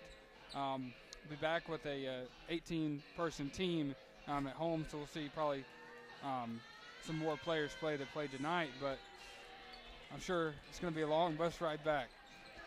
Right, yeah, but before that we have the men's game coming up in about 30 minutes, I would think, and again, that big matchup we're looking forward to, Charles Eaton and Jamar Taylor. And right now we have Coach Gary Van Atta. Now we have Coach Gary Van Atta with us. And Coach, tough loss here today on the road. What do you think happened today, I guess? We just don't have any experience, and we're a very immature basketball team. We just have a lot to learn, and we got to be able to take what happens in practice every day and bring it out on the floor and do it during the game. And somehow there's some translation missed between those two, and it happens with young teams. It happens with teams that don't have a lot of experience. We only have on the floor. We only have 2 players returning that played last year. So it's just been a transition. And in the Gulf South, you can't take a night off. You got to bring it for 40 minutes, night in and night out. Like I said, we just got to continue to learn and try to continue to work harder and get better. All right, Coach. Well, that'll be it. I don't know how much time we have. We got about 28 minutes. Jamaica Marine had a big day scoring the ball, but obviously it came in a losing effort. How do you motivate your team going forward after a big loss like this? Well, I mean, the only way you know how to you like to think that winning and losing motivates them, and that's something we have to continue to focus it. Like when you're a young team, sometimes it's just in one ear and out the other, and you've got to understand that basketball is like everything else, like going to class. You go from biology 1 to biology 2 to chemistry or to microbiology or whatever it may be, and it's step 1, step 2, step 3. You can't skip steps. You can't go 2 steps forward and 2 steps back. You have to always continue to progress. And right now we're stuck in limbo. And it happens when you have a really young team. We've had to force a lot of freshmen into playing time. We have 19 on our roster, but we only have 9 dressed out tonight. We got some more injuries. I mean, it's just something that happens to a basketball team. We just have been very unlucky the last couple of years to have more than our share. All right, well, Coach, you got 2 more games coming up in this week. How do you prepare them for the short rest? Same way we do every day. We go and come back to work. Try to focus on the little things that matter. Like tonight. We wound up. In the first half, we had like 8 more shots than they did. We had less turnovers than they did. We had more offensive rebounds than they did. Like tonight, we had 15 offensive rebounds. We don't get anything for them because of our size difference. It's something like that you can't do anything about. the way we can be successful is to get to the basket, get to the free throw line, and that didn't happen either. They wound up getting the free throw line a lot in the first half. It kind of took it out of our game. And then we started relying on the three-point shot once we got behind, and that's just not how we play. And it's just something we have to continue to work on. But right now, more than any time since I've been coaching, size makes a difference. And everybody we played then has been so much bigger than us that, when that happens, you just got to put a chip on your shoulder and you got to fight. It's like being the little kid on the block. You can't get pushed around by the bullies all the time. I'm looking for somebody to step up on our team and say, hey, I've had enough. And they will eventually, but right now it's all a learning experience. All right, well, Coach, thank you for your time. Thank you. Appreciate you guys being here. Thanks for what y'all do. All right, so we'll take a break right here. In about 25 minutes, we'll have the men's game coming up. And we'll be right back on Falcon Athletic Network.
Hello and welcome into Pruitt Hall. I'm Wyatt Hall alongside Austin Gates as we get set for this matchup between the Montevallo Falcons and the West Alabama Tigers here in Livingston, Alabama at the University of West Alabama. West Alabama comes into this 9-4.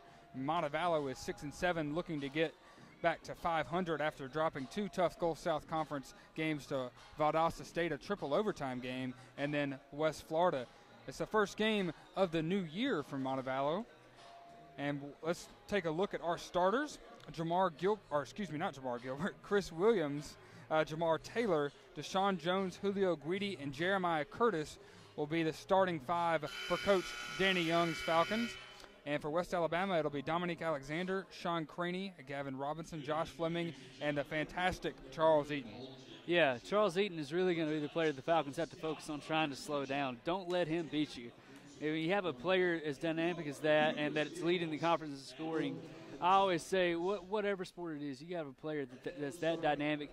Don't let that guy beat you. Right. If they're going to beat you, make somebody else have to do it because that guy is going to be their go-to guy. So what do you think is the defensive game plan for stopping him for Coach Young? Well, I think that you can put Jamar Taylor on him. Jamar Taylor's a pretty solid defender, but if you don't want to tire Jamar Taylor out on the offensive side, you can pick a guy like Zach Jackson or somebody like that and just like, hey, I don't care if you score, you get in there and you stop this guy from scoring, and that'd be one of your only jobs. And have a man up on him. And that was going to be my next thing. Zach Jackson's going to have to play a big role off the bench. I mean, we actually saw him start a few games with Jeremiah Curtis being out, but he is back in the lineup now. And we talk about, the offensive explosion Jackson can have at times, but he's a solid defender for this team, and we could see him on Charles Eaton. We really could, and I hope that's kind of what the process is like focusing on him defensively, try not to let Charles Eaton beat you. Like, he's going to get his because a guy that dynamic, a guy that scores like that, and a guy that's been scoring like that consistently throughout the year, like, obviously teams have tried just about everything they can to try to slow him down, right. and it hasn't worked yet. So somebody's got to have the magic juice to slow him down.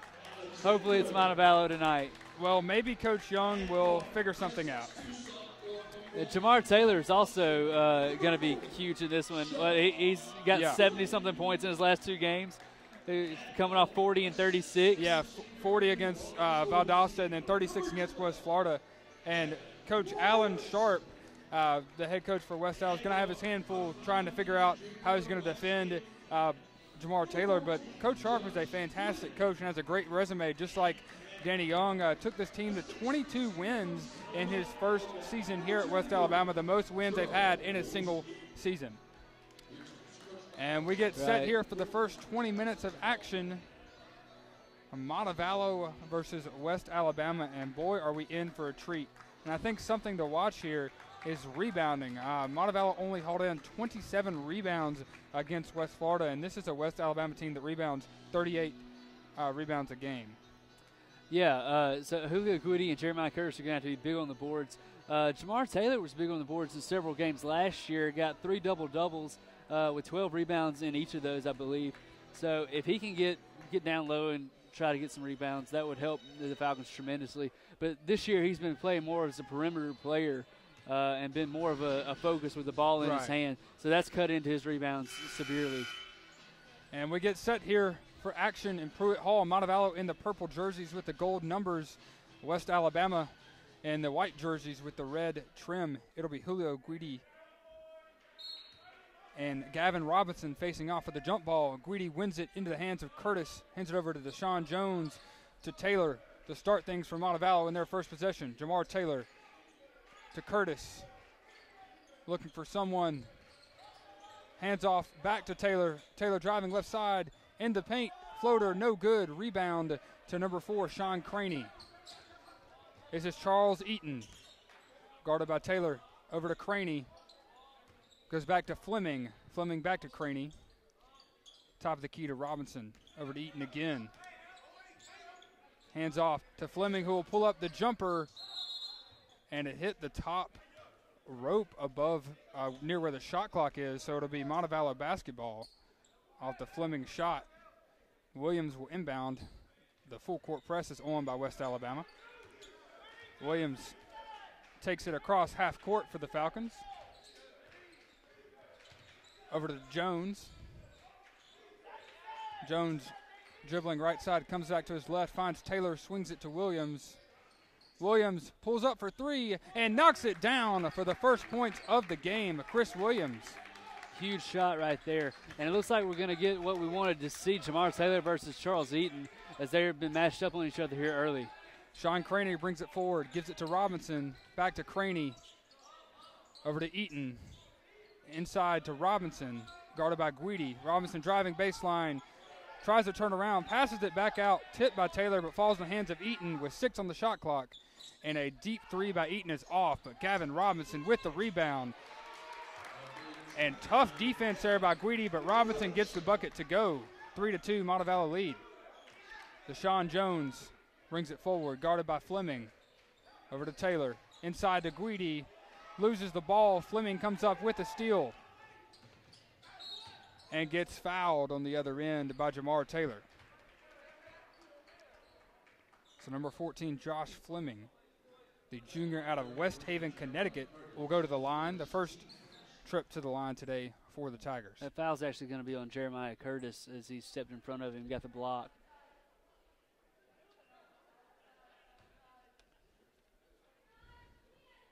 And both teams playing with very high energy and fast-paced early on as Fleming knocks down the first free throw.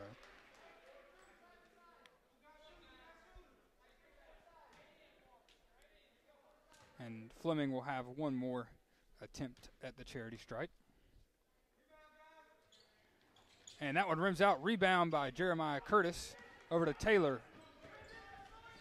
Jamar Taylor. Over to Jones. Jones dribbles, pulls back out, finds Chris Williams. Williams on the right side, driving and extends his arm against Sean Craney and is going to be called with the offensive foul. And that was a good call there by the officials. Chris Williams kind of lowered his shoulder and extended his elbow into the midsection of Craney. Comes up limping a little bit too. Hope he's okay. 17:58 remaining in the first half. Game tied at 3. Craney brings it forward for the Tigers.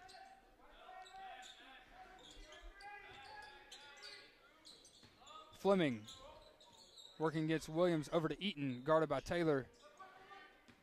Pick set by Alexander, and Eaton will pull up for the long two and knock it down. 5-3, West Alabama lead. Jones brings it forward for Montevallo, hands it off to Williams, goes back, top of the key, over to Curtis, who'll pull up the long two and knocks it down. And what a sweet shot Jeremiah Curtis has. Fleming the other way for West Al. Driving, dishes it to Robinson, who gets fouled on his shot attempt. Or actually, they're going to say it was a foul. Yeah, they're going to say it's a foul on the floor. Couldn't tell. They were discussing it for a second, but they're going to say a foul before the shot. So he'll come off. Jamar Gilbert will come on.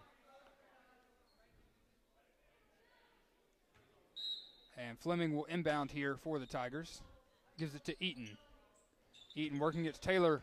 Dribbling, kick out to Craney for 3. No good. Rebound to Curtis. And Jamar Gilbert will take it for the Falcons. Ahead to Jones.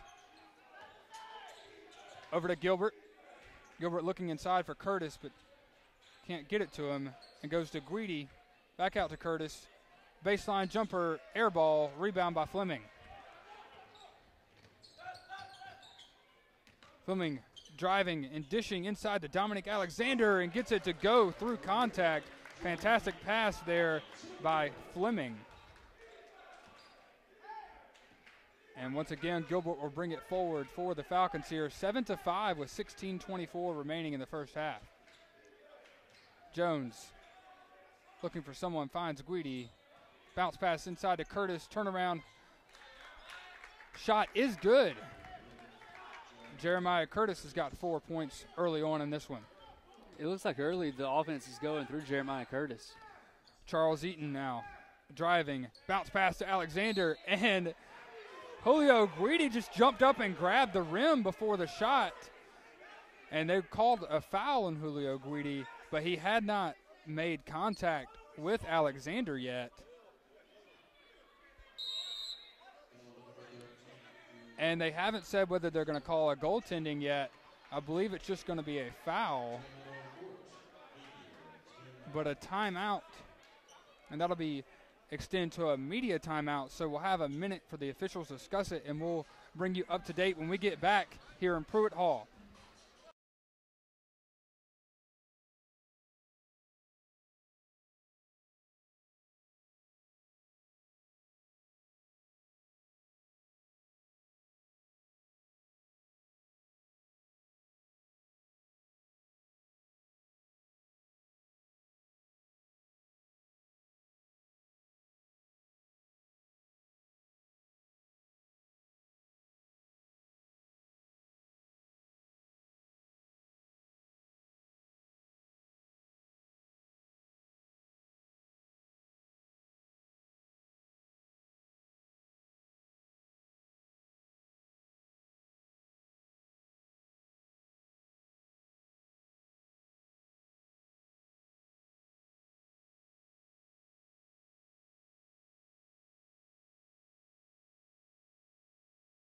Welcome back into Pruitt Hall here at the University of West Alabama as the Tigers are hosting the Falcons. I'm Wyatt Hall alongside Austin Gates. And after the media timeout, it will be 2 free throw attempts by Dominique Alexander. And they're not going to call a goaltending on Julio Guidi for grabbing the rim. They're going to say he fouled him before that. Yeah, I mean, clearly he was grabbing the rim for safety reasons. Right. Trying not to come down on top of a player. And Alexander misses the first free throw attempt. Game is still knotted up at 7. Yeah, I think the correct call probably should have been goaltending right there and just counted the shot so he wouldn't have to shoot the 2. Hit one of the 2 right there. But Alexander makes the second.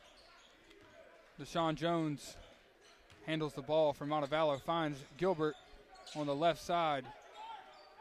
Back to Guidi, to Jones on the right side for 3. No good. Curtis there on the rebound, but Dominique Alexander hauls it in and gives it to Charles Eaton. Eaton guarded by Gilbert now. Driving jumper at the elbow is good. What a sweet shot that was by Charles Eaton, the 3-time Gulf South Conference Player of the Week. 10-7, West Alabama leading. Deshaun Jones over to Guidi. Guidi hands off to Gilbert, to Jones, dribbling left side. Over to Gilbert. And a steal by Charles Eaton, and he's got no one in front of him and makes the layup. 12-7, just under 15 to go here in the first half. And Zach Jackson will get set to check in for Montevallo. Taylor trying to drive, loses it off his foot and saves it from going out of bounds and gives it over to Jones. Swings it to Gilbert. Back to Taylor. Gilbert in the corner for 3. No good. That was nowhere near the basket. Fleming comes up with a rebound. And can't get the layup on the other end. Rebound to Jones. Jones driving, kick back out to Gilbert, who drives in. And they're going to call a charge against Gilbert. It was Dominique Alexander who stepped in and took the charge. And that was very close to being on the restricted line. But nonetheless, it is an offensive foul against Gilbert. Score is still 12-7. 14 minutes, 15 seconds remaining in the first half.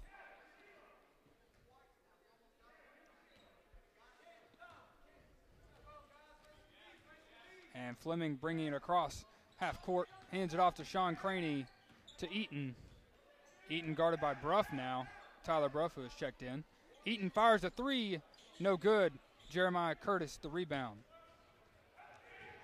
Taylor goes to the hole, but is blocked by Alexander. Pinned it against the backboard. Eaton the other way. Jeremiah Curtis almost comes up with the steal, but is out of bounds. So it'll be West Alabama basketball under their own basket, 25 on the shot clock.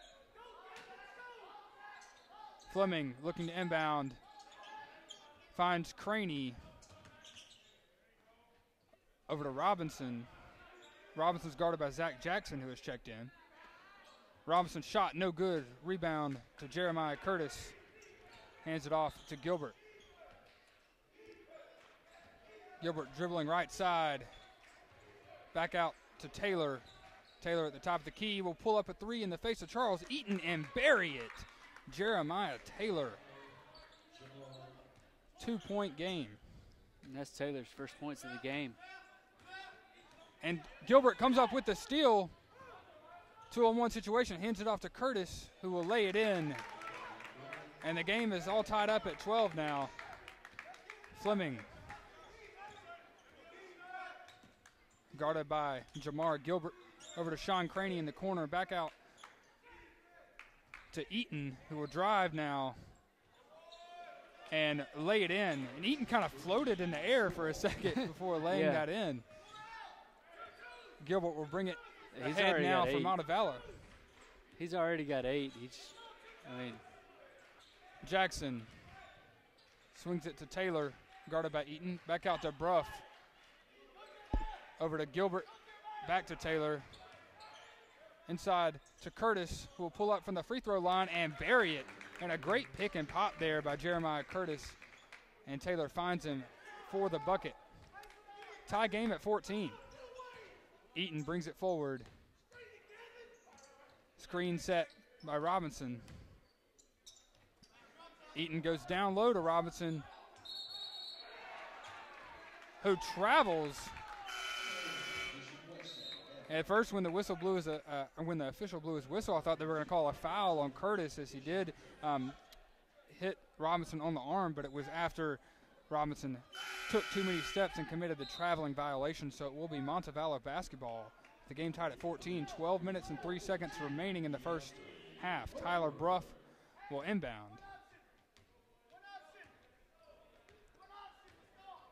And Deshaun Jones has come back on the floor and will give Jamar Taylor a quick break. Jones, jumper off the back of the rim, rebound to Gavin Robinson, ahead to Fleming, who goes the other way. And an alley-oop from Fleming to number 15, DeAndre Harper, for the bucket on the other end for West Al.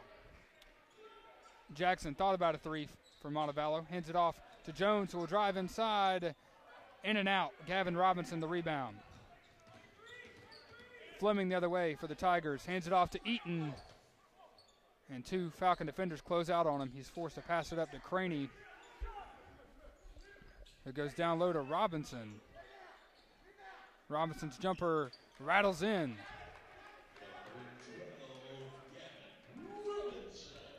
(18 to 14 now.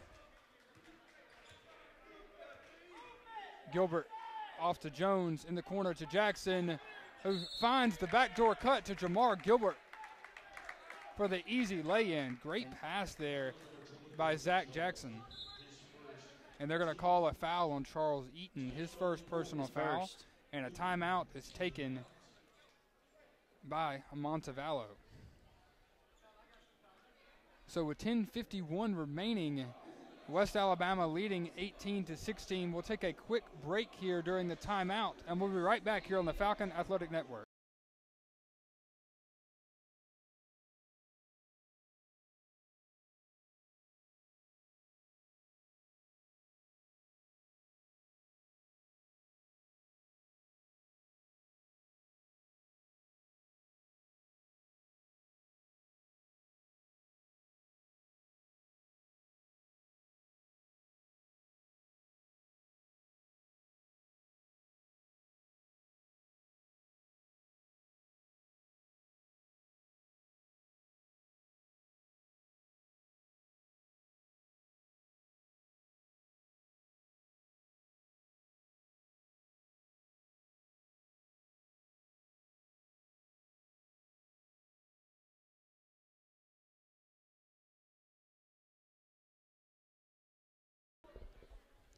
And welcome back into Pruitt Hall as West Alabama's leading Montevallo 18 to 16. It'll be Jamar Gilbert at the line, shooting one shot after he was fouled by Charles Eaton. And misses that one to the left side. Gavin Robinson with the rebound for West Al. Eaton driving inside, jumper, rattles around and falls in. Off balance, off 1 foot. Taylor, making it look easy. The other way from Montevallo, going strong to the hole. Reverse layup is good. 20-18. Eaton, the other way for West Al. Hands it off to number 15, DeAndre Harper. Back to Eaton, over to Craney, to Fleming. Fleming fires up the 3, no good. Guidi with the strong rebound, and Montevallo will push. Jamar Gilbert with the ball. Gilbert hands it off to Curtis. Back out to Gilbert. Over to Taylor, inside to Curtis, who fires up a unconventional shot. Julio Guidi comes up with the offensive rebound, and Montevallo will reset. Gilbert tries to pass inside, but it's taken away by Harper. Over to Eaton, back to Harper. Layup no good. Zach Jackson with the rebound. Harper tried to get too fancy there. Taylor, pass inside to Curtis, who gets fouled on his shot attempt, so he'll go to the line to shoot 2. And Montevallo is finding a bright spot here against the defense of West Alabama. That backdoor cut on the right side. That's 3 times now they have passed inside to that. Had a bucket by Jamar Gilbert with that, and then they get fouled. And I think that's fouled the Jeremiah absence Curtis of there. Dominique Alexander. He was big early with a couple blocks, with a block. And it's just his presence down low, I think, is opening that up. He's getting set to check back in, so it'll probably go away here once he gets back in.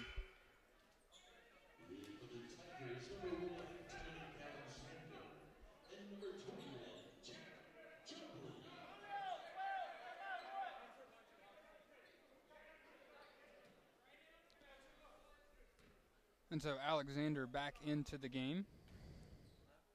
Curtis will have one more free throw attempt after missing the first one.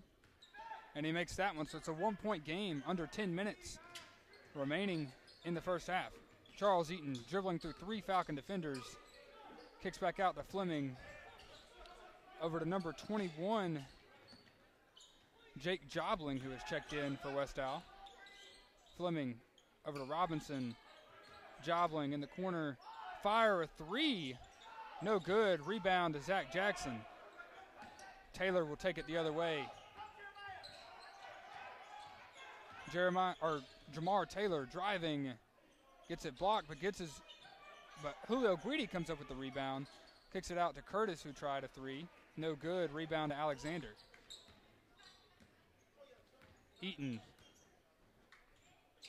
thought about a shot, but passes it off to Gavin Robinson.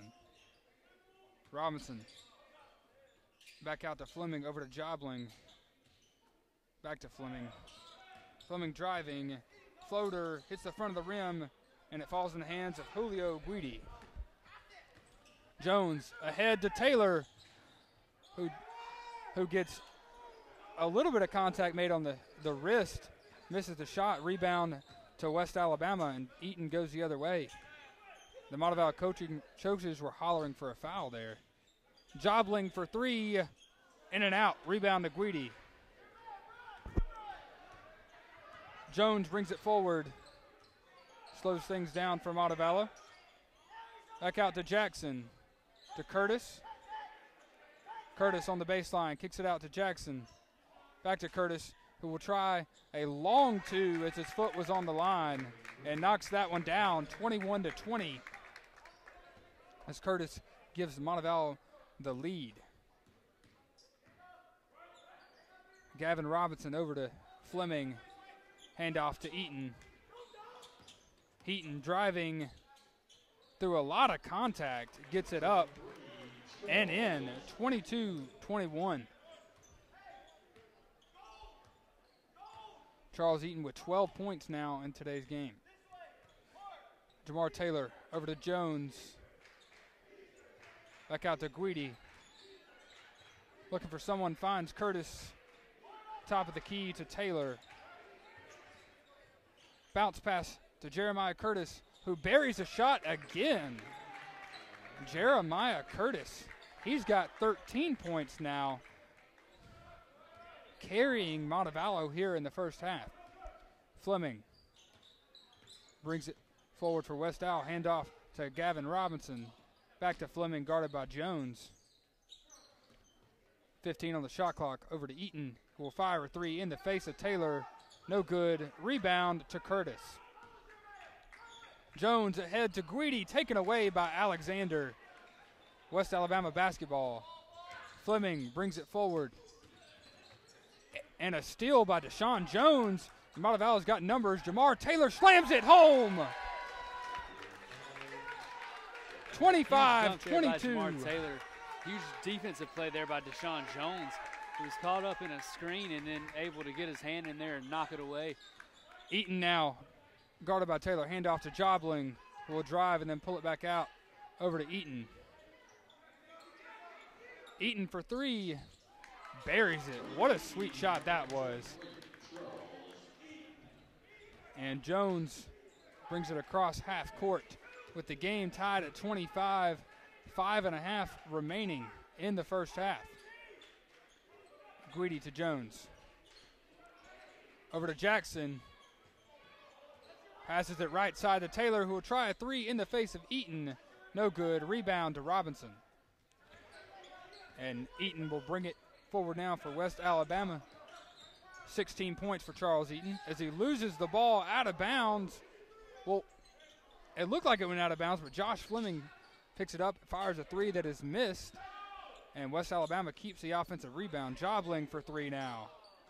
And a rebound and a slam by Gavin Robinson. Wow, what an athletic play that was.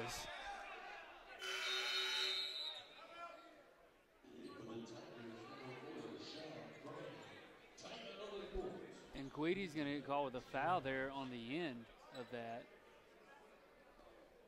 Wow, 27-25 after that athletic slam by Gavin Robinson. We have a timeout here with 4:58 remaining in the first half. West Al leads 27-25. We'll be right back here on the Falcon Athletic Network, live from Pruitt Hall.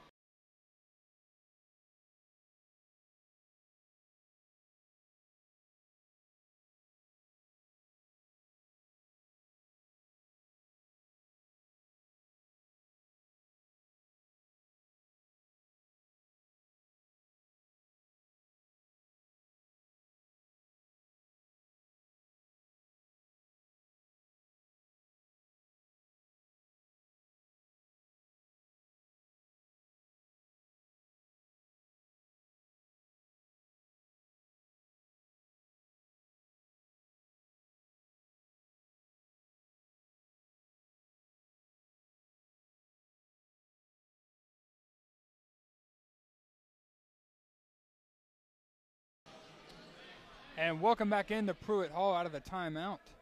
It'll be Montevallo basketball. Down two here, 27-25, 4:58 remaining. And Charles Eaton is the leading scorer so far with 16 points. Jeremiah Curtis of Montevallo is behind him with 13. Deshaun Jones for the Falcons. Top of the key over to Gilbert. Out to Tyler Bruff, who is checked back in. Jones has it go off his foot, and Eaton saves it from going out of bounds, but it falls in the hands of Jamar Gilbert. And the officials are discussing whether Eaton was out of bounds before he threw the ball back in. And Montevallo is going to inbound here, and they'll reset with a fresh shot clock. Taylor dribbling right side, falling away, floater no good, rimmed out, but gets his own rebound. Curtis knocks it down. Fantastic effort there on the offensive glass. Curtis is just having a heck of a game scoring the basketball. 27 all here. Sean Craney hands it off to Jobling. Back to Craney. Inside to Robinson. Had the mismatch on Bruff. Back out to Craney, to Jobling, long three, and the contact, buries it. He'll go to the line to complete the 4-point play. Jake Jobling, the junior out of Canberra, Australia. And a timeout is called. 30-27 is the score with 3:54 remaining. And that was just a mental error made by Deshaun Jones. You cannot foul a three-point shooter, and especially can't foul him when he makes the shot.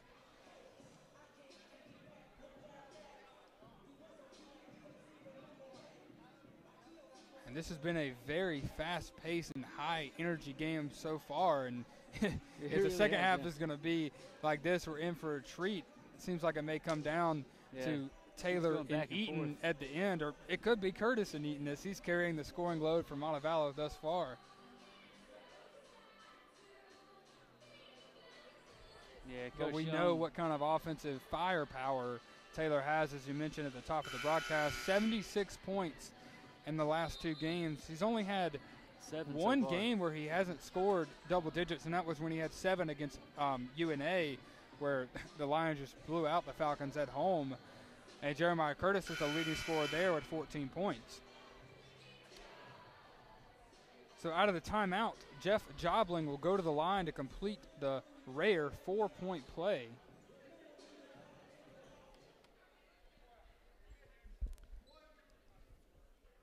With 3:54 remaining. Yeah, Jeremiah Curtis is close to topping his season high. His season high is 18. That was with 6 rebounds against Kentucky Wesleyan. So with 15 already here. Deshaun Jones over to Gilbert. Gilbert driving against Craney. And that looked as it should have been goaltending, but rebound to Curtis, and he puts it back in for 2. Dominic Alexander with the block that fell right in the hands of Curtis. 1-point game, 30-29, West Alabama leading. And a foul is called against Deshaun Jones. He was guarding Sean Craney. And that's the 7th foul against Montevallo, so it'll be a 1-and-1 for Craney. And with the foul, Jones will take a breather. Zach Jackson will come back in.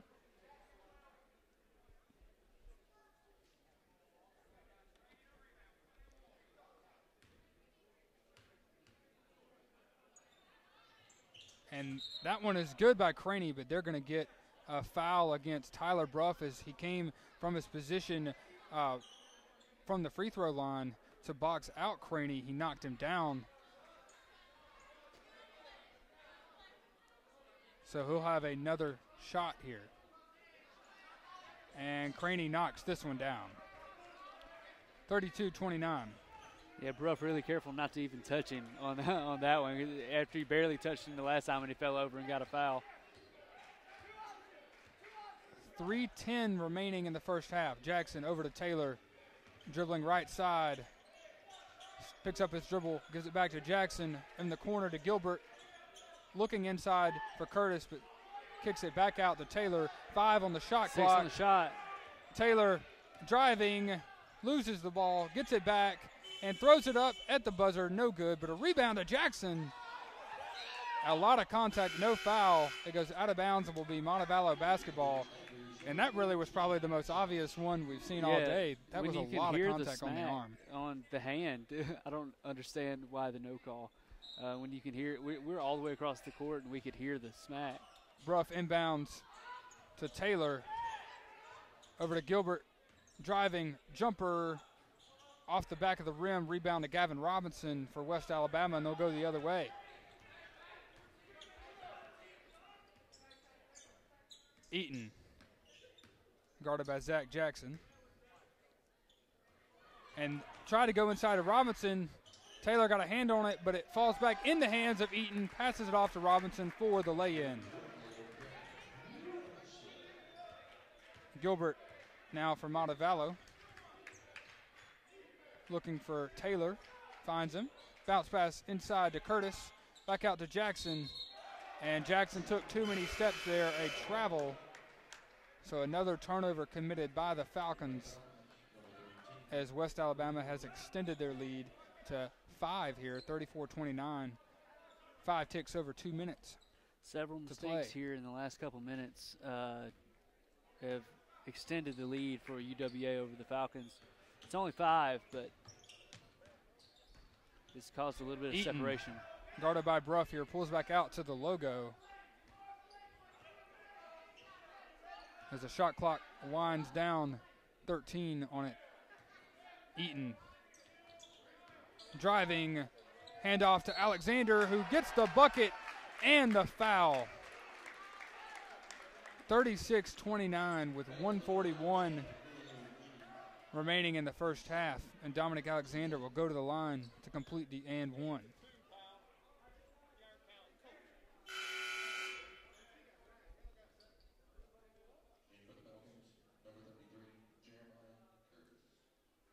Jeremiah Curtis guilty of the foul.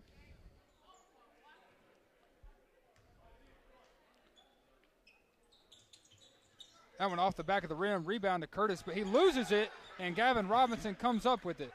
Took an awkward bounce after he hauled it in. Fleming for West Al, over to Craney. Back to Robinson, to Eaton. Eaton driving, slams it home in the face of Zach Jackson.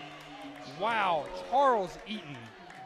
Eaton's got 17 in the first half. Like Superman on that play. Wow. Gilbert out to Bruff.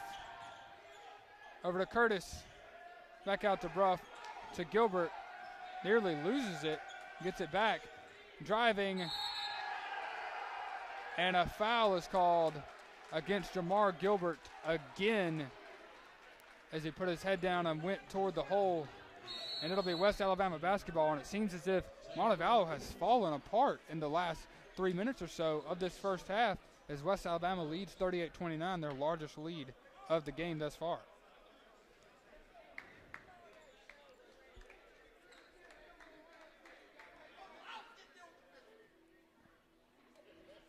And Coach Young very upset with the officiating, and I can't blame him.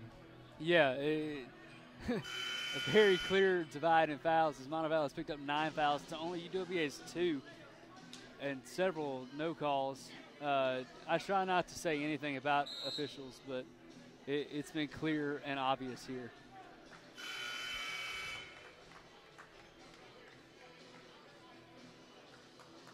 And it's more about consistency. I mean, Jamar Gilbert did, make too much contact than he should have, but the guy was clearly sliding and falling down before Jamar hit him. I mean, we haven't seen that called against, gone the other way. So got to be consistent with that as Josh Fleming is just standing at the Tiger in the middle of the floor, dribbling out the shot clock. 44 seconds till halftime, 10 on the shot clock. Over to Robinson. Eaton with 4 on the shot clock. Fires up a 3. No good. Taylor the rebound. And there's about a second difference between the shot clock and game clock. Gilbert, jumper at the free throw line, buries it. Shot clock turned off. West Al will have final possession. 16 remaining. Over to Eaton. Handoff to Craney. Back out to Robinson. To Fleming. Back to Eaton. Eaton, 3, no good. And that'll do it for the first half of play. West Alabama leading the Falcons 38-31. Austin, what did we see in this first half? Well, we saw Charles Eaton do what he does and score a lot with 17, but we also saw Jeremiah Curtis surprise us and score 17. So it's been a pretty even game so far. There were several mistakes at the end of the half by the Falcons that really caused the separation that we see at the end of the half. So hopefully they can fix those mistakes, come back strong in the second half. And you're seeing the Montevallo players get very frustrated and with the officiating. How do you kind of ignore that and just play your game? Because I think that's kind of gotten in their heads a little bit, especially in the last 3 minutes of that first half. That's probably the hardest thing to do is try to play against the officials. They control just about everything. So when you have a crew that it seems like it's being called one way and not the other, that's tough. So you just got to push through and hope that it continues, it gets better consistently. So. All right, well, that'll do it for the first half. We'll take a quick about 14-minute break and be back for the second half here in Pruitt Hall between West Al and Montevallo.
Hello and welcome back into Pruitt Hall. Wyatt Hall alongside Austin Gates as we get set for the second half of action between the West Alabama Tigers and the Montevallo Falcons.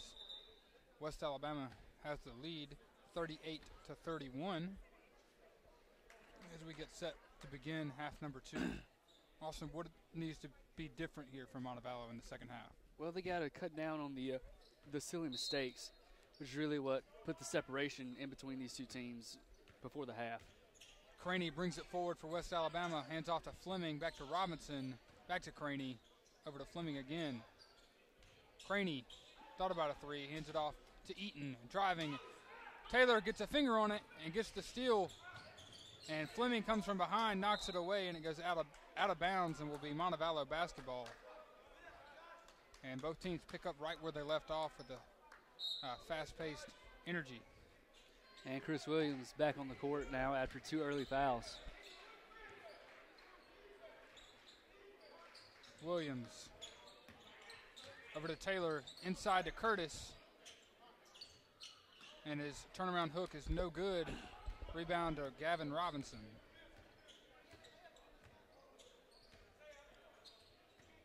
Eaton, handoff to Robinson. Back to Craney. Gives it back to Eaton. Jones guarding Eaton here. Craney in the corner for three. In and out. Rebound to Curtis. Montevallo will go quickly. It's across to Chris Williams for three. Buries it. Chris Williams gets the first points of half number 2 for the Falcons. Yep, Chris 2 for 2 today and 2 for 2 from 3.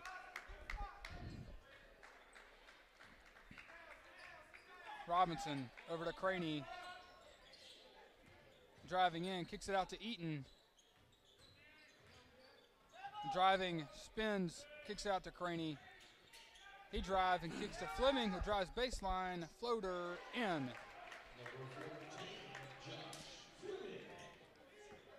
And Williams will bring it across half court for the Falcons. 40-34, West Alabama lead.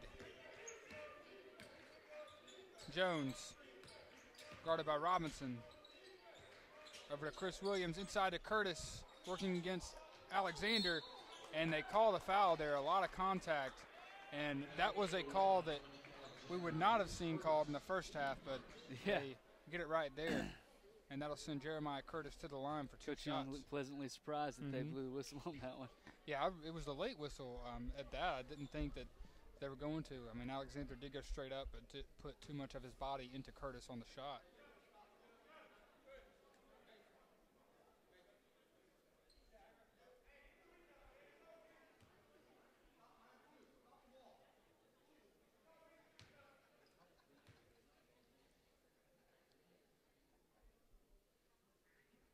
And Curtis knocks down the first one.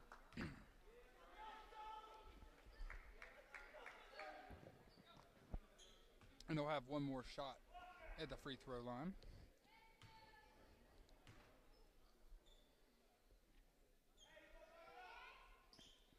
And buries his second one as well. 4-point lead for West Alabama. Fleming driving, jumper at the elbow, no good. Alexander gets the rebound, hands it back to Fleming, who lays it in. I don't know how Alexander hauled that rebound in, but West Alabama gets a second chance bucket there. Jones, the other way from Montevallo, hands it off to Taylor. Back to Jones, inside to Guidi. And they're going to get Guidi with the hook. He put his arm around Alexander there. Something we couldn't see from the angle that we were at. And Guidi's third.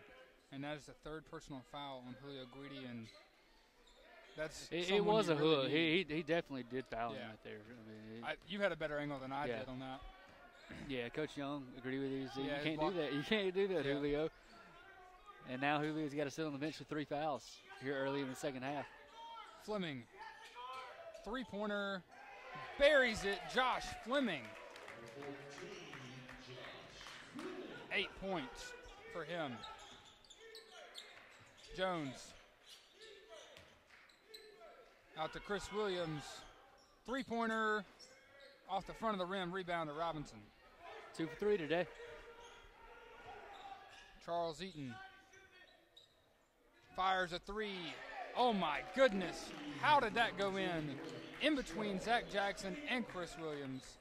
48-36, West Alabama leading.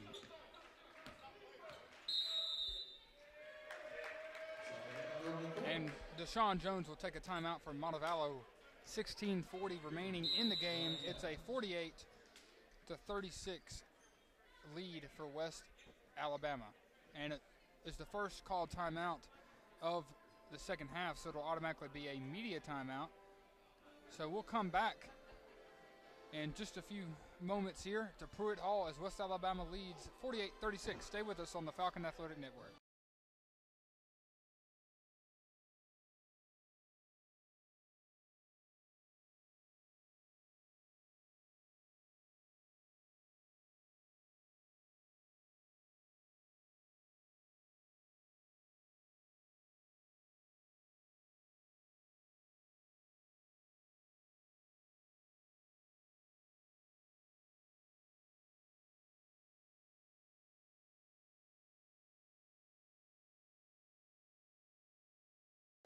And welcome back in Pruitt Hall. It'll be Montevallo basketball. 48-36 lead for West Al. Jeremiah Curtis has eclipsed his top point margin for the year. He's got 19 right now. He also got 9 rebounds, so 1 rebound away from a double-double for him. And Taylor's still sitting there with 7. Chris Williams, top of the key. Bounce pass inside to Taylor, who almost slams it home. It bounces off the back of the rim. Rebound to Montevallo. Jackson comes up with it, and they reset. He caught it a little deep to try to dunk it, but still tried to anyway. And Taylor is fouled on the way to the basket. It is number 1, Dominique Alexander.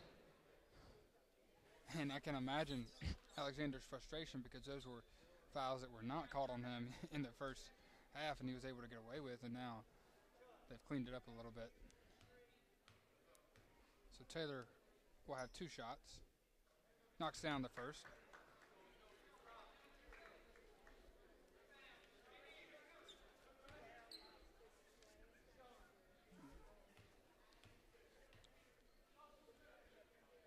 Taylor shooting 81% from the free throw line. Knocks down both there.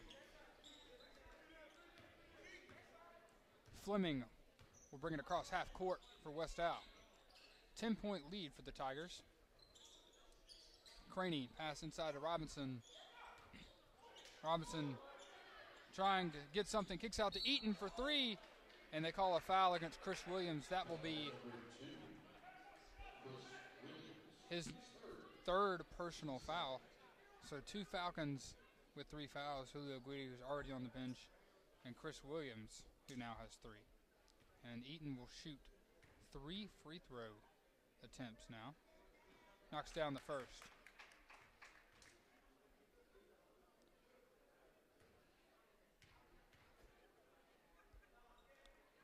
Misses the second.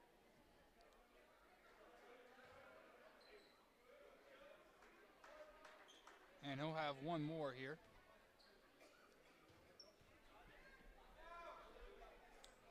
And the 3rd is good, so 2 points from the line by Eaton, and he now has 24 points in the game, or 22 points, excuse me. Williams driving in, blocked by Alexander, but it will remain Montevallo basketball.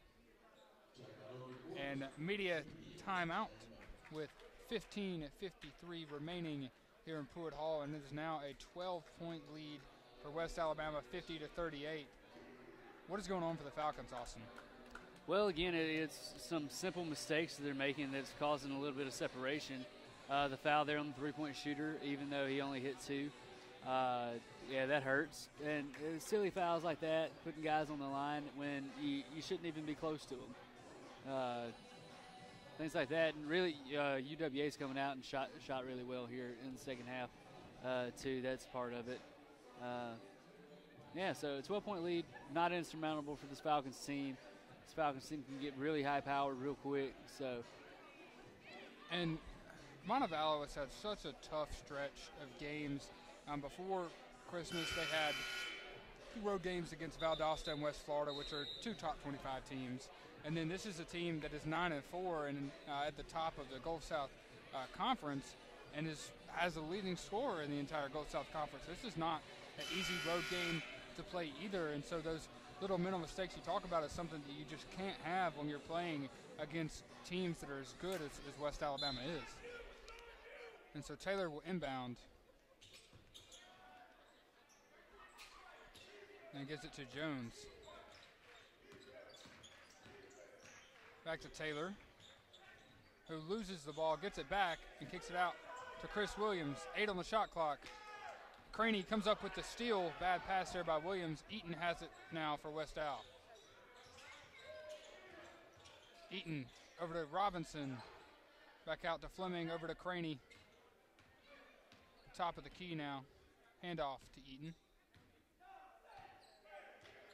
And he's guarded by Chris Williams, and he'll let the shot clock dribble down.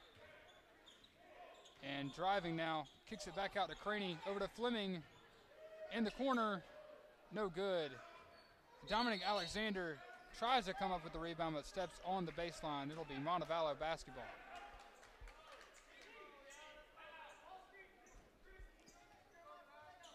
Chris Williams brings it forward for the Falcons here. Over to Jones. Handoff, Taylor, back out to Williams. Driving, kick out, Curtis buries the 2 at the free throw line. He has been on point today. 21 points for Jeremiah Curtis, a season and career high for him. Charles Eaton, deep 3, no good. Rebound to Curtis. Williams for 3. In and out. And it goes off of Fleming, out of bounds. It'll be Montevallo basketball. Great effort play there by Deshaun Jones to try to get the rebound right there. Taylor to inbound, over to Williams. Thought about the 3. Will drive to the right instead, spin around, and gets fouled. So he'll go to the line to shoot 2 here. And it's number 12, Gavin Robinson. That's his first foul of the day, the 3rd personal foul, or the 3rd team foul in the second half. Williams, an excellent free throw shooter for Coach Denny Young's side. Knocks down the first one. Shooting 87% from the line.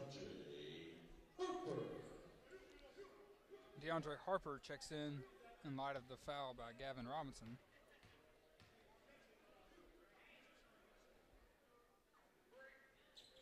And Williams misses that one. Rebound to Alexander.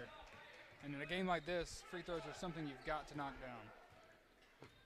Craney brings it ahead for West Al. Over to Harper. Bounce pass to Craney. Over to Eaton. And Eaton loses the ball. Taylor comes up with it and goes forward. Can't lay it in. And a rebound by DeAndre Harper. Ahead to Fleming, inside to Alexander, who slams it home. And on both sides of the court in that possession for each team, there's a lot of there was contact. no call on both sides. And no call. West Alabama's finally getting a taste of what Montevallo dealt with in the first half, but Montevallo's still getting it. At least that was consistent on that possession. Craney, the rebound. Kicks it back out to Fleming. Jumper at the elbow. Misses the entire rim there. Rebound to Zach Jackson, ahead to Deshaun Jones. Jones dribbling left side. Back out to Williams. Driving in, and they're going to call a blocking foul against Alexander. And again, that's something they would have called a charge in the first half. So I am pleased to see that the officials kind of got together and talked with themselves, I guess, about having some consistency there in this half. As Williams goes back to the line with 2 shots. Knocks down the first one. Substitutions for both teams. Jamar Gilbert comes in, as well as Julio Guidi and Gavin Robinson comes back in. So 2 Montevallo players playing with 3 fouls, Guidi and Williams.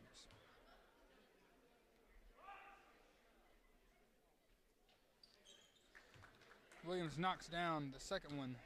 9-point game. Fleming over to Harper, back to Robinson, back to Fleming. And a steal by Chris Williams, no one in front of him, and he turns it into 2 points. 52-45.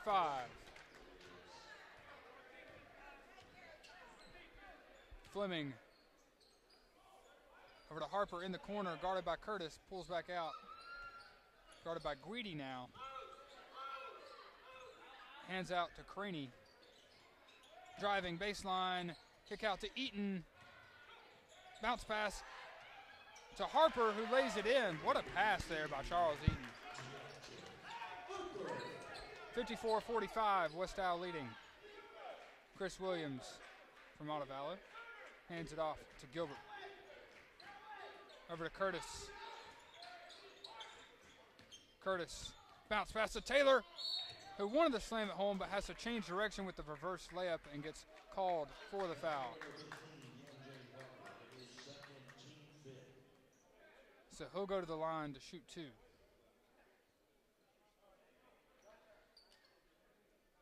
It's a second foul against Gavin Robinson today. And Coach Young wanted that play to go to the other side, because he was on the side of the shot blocker that time. So made it a tougher shot. Taylor knocks down the first one.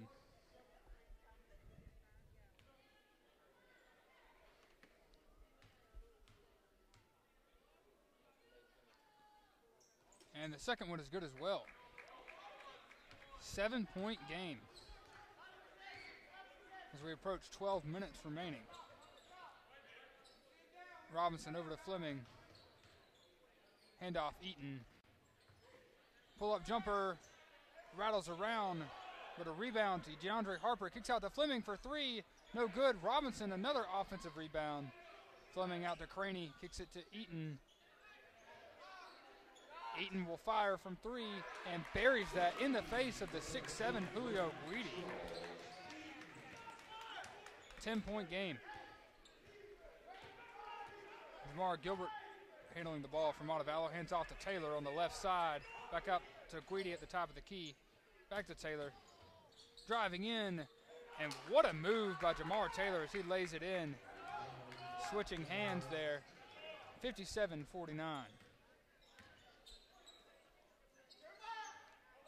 Robinson over to Eaton. Eaton steps back. Jumper, no good. Rebound to Guidi. Chris Williams loses the ball, but Guidi comes up with it, hands it off to Curtis, who gives it to Gilbert. Over to Taylor. Inside to Curtis. 8 on the shot clock. Curtis loses the ball as he tries to turn around and goes to the hoop, and Robinson comes up with it.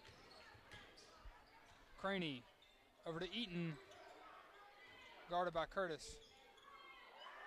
Eaton for 3, knocks it down. Charles Eaton was just toying with Jeremiah Curtis there. 11-point game. Gilbert over to Williams. Williams going right side. And another offensive foul called against Montevallo as he knocks down Craney. And that is the 4th foul against Chris Williams. And again, they look similar as Craney was kind of still sliding back, but then falls down and gets the call. And a timeout with 10:01 remaining in the game. West Alabama leads 60-49. We'll be right back on the Falcon Athletic Network.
Welcome back into Pruitt Hall out of the timeout. West Alabama leading 60-49, and Charles Eaton having a day, 28 points on 19 shots. Jeremiah Curtis leading Montevallo with 21.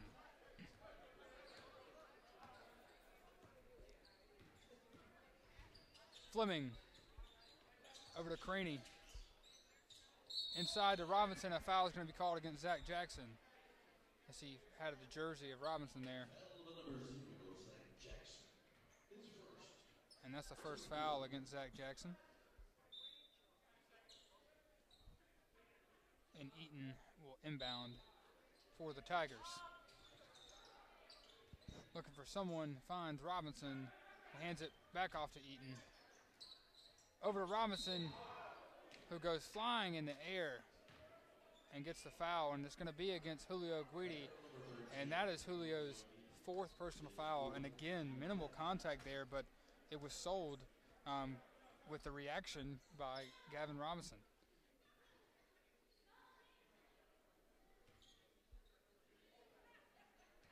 Because, you know, from the way that I saw it, the contact wasn't that forceful to send him flying in the air like that.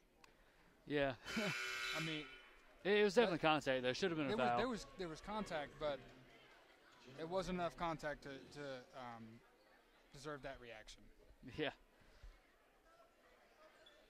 And it's not the first time we've seen that today.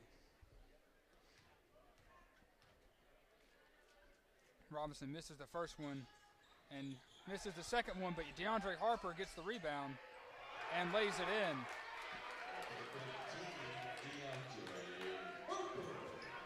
Jones ahead for Montevallo, over to Gilbert.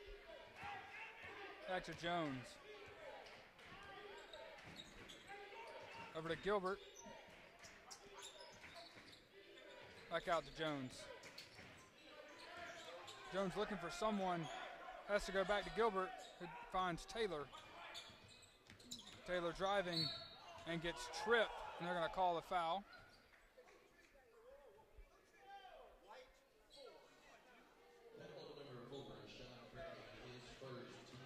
And so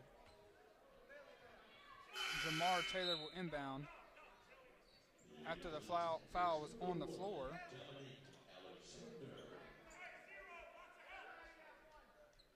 (62-49). And that was just the 3rd team foul on West Alabama. Jones over to Taylor, guarded heavily by Charles Eaton. Back to Jones. Fires from 3 and knocks it down in the face of Josh Fleming. Huge 3-pointer by Jones. Craney over to Harper, to Eaton, inside to Alexander, back out to Harper, who tried 3 of his own and rattles in. 65-52. Jones over to Gilbert, swings it to Taylor, guarded by Eaton. Taylor driving in, floater is good. Jamar Taylor. Eaton brings it forward. Bounce pass to Alexander, who lays it in. Great patience by Alexander as he saw Gilbert come flying in. Gilbert brings it across half court, swings it to Jones. Under 8 minutes now to play. Jones hands off to Taylor. Taylor brings it around to Gilbert, sets a screen. Gilbert, the jumper, no good, but a foul is called. And it's going to be Craney again, and that'll be a media timeout, as we have 7 minutes and 43 seconds remaining here in this game as West Alabama leads 67-54. And when we come back, Jamar Gilbert will shoot 2. Stay with us on the Falcon Athletic Network.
welcome back into Pruitt Hall.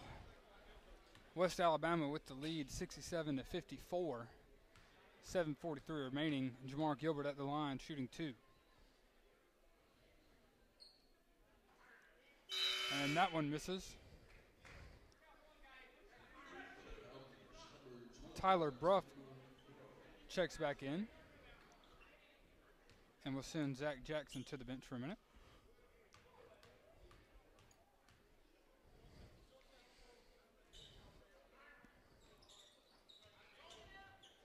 Misses the second one. Alexander rebounds for West Al. Fleming the other way. And gets it to go somehow through 4 Falcon defenders. Gilbert over to Jones, to Taylor. Taylor looking for something, dribbles inside, loses the ball. Alexander comes up with it, passes out to Eaton, who goes the other way and gets blocked by Gilbert, but they're going to call a foul. And I'm not sure. Okay, they're going to call it on Jones because Gilbert got all ball there. Jones was on the other side. I couldn't see whether he grabbed him or not, but it was definitely not on Jamar Gilbert. And so Eaton will go to the line to shoot 2 after Jones commits the foul. That's his third. So foul trouble now really an issue for Coach Young, as Chris Williams and Julio both have 4.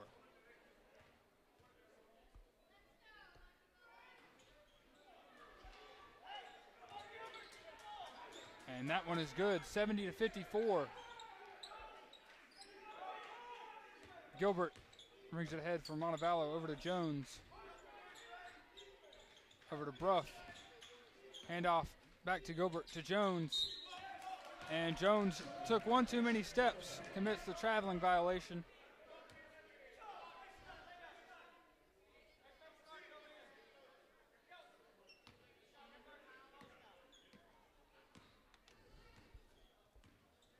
Craney over to Harper.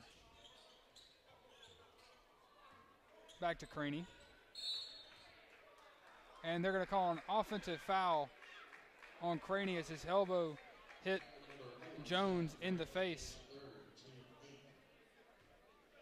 And whether or not that was a foul or not, I'm glad they're keeping it consistent because that has been called on the other end. Jones over to Gilbert, or Taylor. Taylor trying to find a lane to drive in, and does, and somehow lays it in over the flying hand of DeAndre Harper.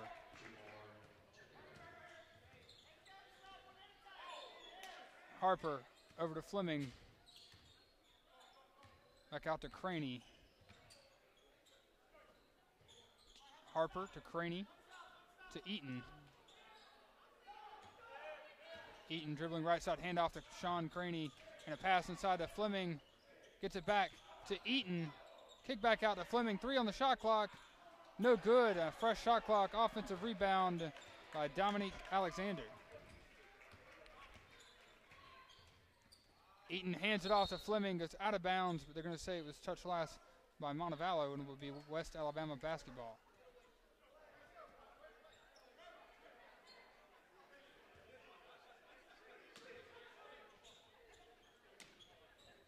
Inbound. Harper dribbling baseline. Kicks out to Alexander. Back out to Eaton.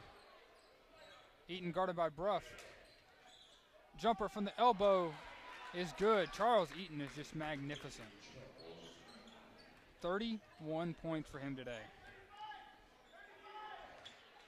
Jones over to Gilbert.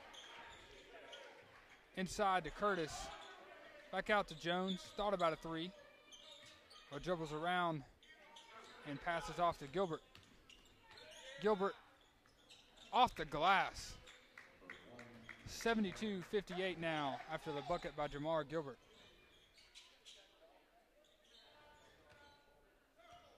Eaton. He's got 31 so far tonight. Off to Craney, over to Harper, back to Fleming. Hands it off to Eaton. Is double teamed, but fights through it, and they're going to get Deshaun Jones with the foul, and that is his 4th. And they're going to say he pushed Eaton, but again, very minimal contact on that. So Deshaun Jones has 4, and Chris Williams has 4, and they're both on the floor. 72-58. 73 now after the free throw is good by Eaton.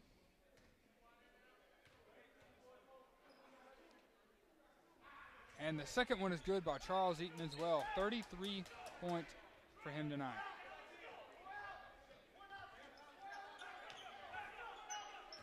Jones, 16-point game here for Montevallo. Hands it off to Curtis. Back out to Bruff. We haven't seen him score yet tonight. Williams in the corner to Jones. Out to Taylor. Taylor shoots the 3 off the back of the iron. But Chris Williams makes a great play. Taylor comes up with a rebound, driving in, lays it in. 14-point game. Taylor's got 19. Very quiet 19. Yeah, always is. Bruff tries to steal. DeAndre Harper comes up with it. His jumper no good, but Dominic Alexander, the big offensive rebound, and West Alabama will reset in the hands of Sean Craney. Passes it off to DeAndre Harper, who gives it back to Craney. Inside to Harper. Reverse layup and good. It's a 16-point game now. Jamar Taylor goes the other way very quickly from Montevallo and gets it in through 3 players, making it a 14-point game. 21 points for Taylor now. Eaton gets it stolen by Taylor, who gets it blocked from behind by Charles Eaton as Taylor tried to attempt the 3. And it'll be a timeout, media timeout here with 3:21 remaining. It'll be Montevallo basketball after Charles Eaton blocked Jamar Taylor. So we'll be right back here on the Falcon Athletic Network. It's West Alabama lead, 76-62.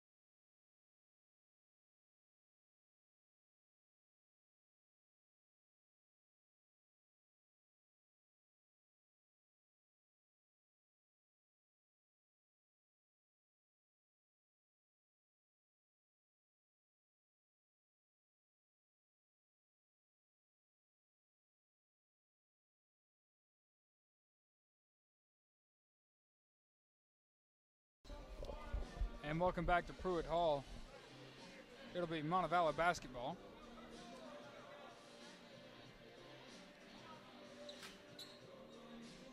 (76-62). Taylor will inbound for Montevallo. Finds Williams. Over to Jones. Over to Bruff. Bruff out to Taylor. Taylor driving left side. Kicks back out to Williams, top of the key. Fires a 3. In and out. Eaton with the strong rebound.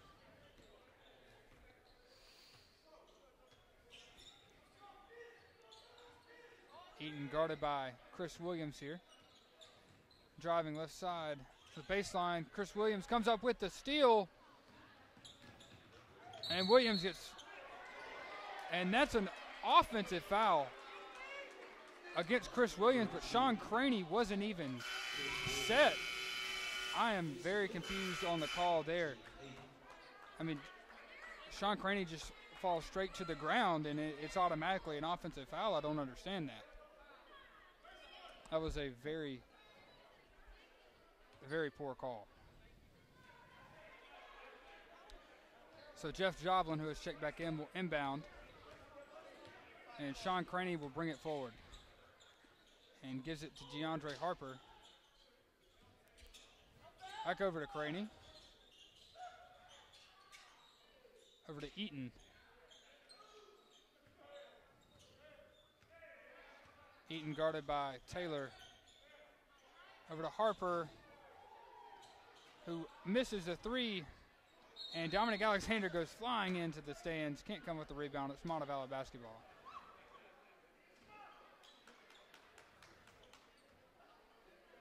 Jones will inbound as Chris Williams is fouled out here. Taylor buries the three from Montevallo. 24 for him. 76-65. Eaton guarded by Taylor. And they're going to call a foul against Tyler Bruff. But Bruff set a perfect trap there.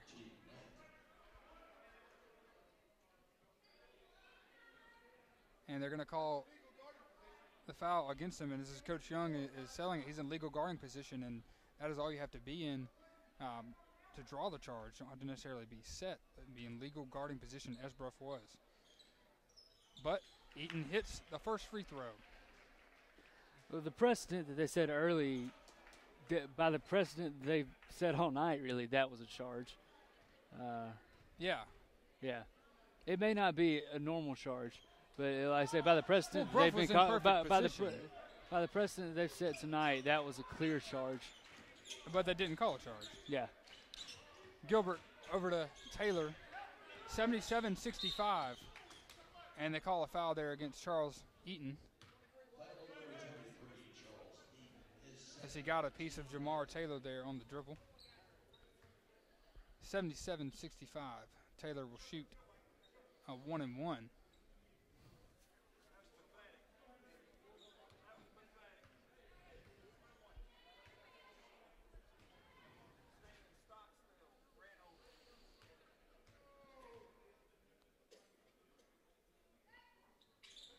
Taylor knocks down that one, so he'll have a second opportunity.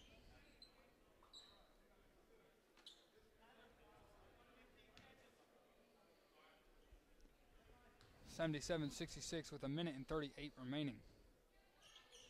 Taylor knocks down the second, and so on cue, Coach Young will take a timeout. His team down 10 with 1:38 remaining. There's still life for Montevallo despite all the adversity they've had to overcome in this game. Yeah, I mean, I think they performed well to keep it at 10. Yeah, the officiating had cleaned up here in the second half here into the last couple minutes. It's been a bizarrely officiated game in my opinion. I mean, yeah, you really would love at least the fouls are even in this half, but it's critical possessions this time.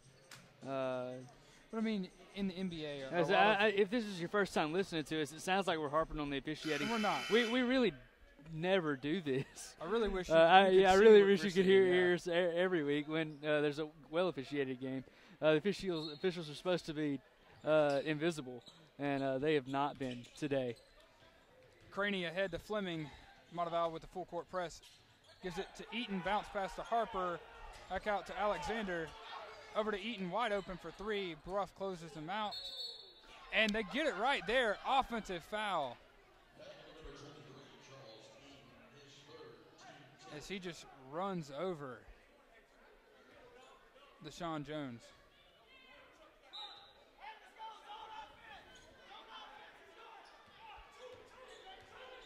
.120. Gilbert hands it to Taylor for three. No good. Rebound to Harper. And they're going to call Jeremiah Curtis with the foul.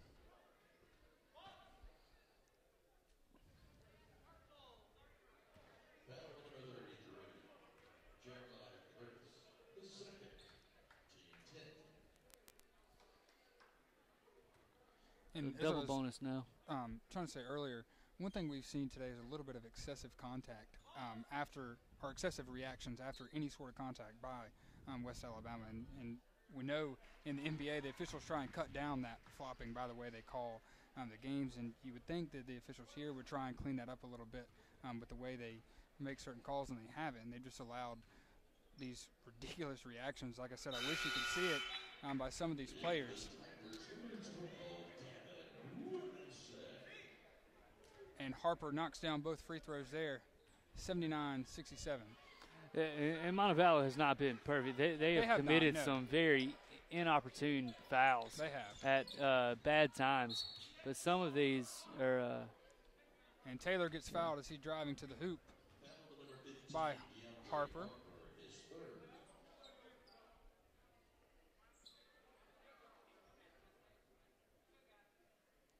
And Taylor will shoot two with 1:11 remaining in the game. Montevallo down 12. Crazier things have happened. But for them to happen, Taylor's got to make the free throws as he misses the first one.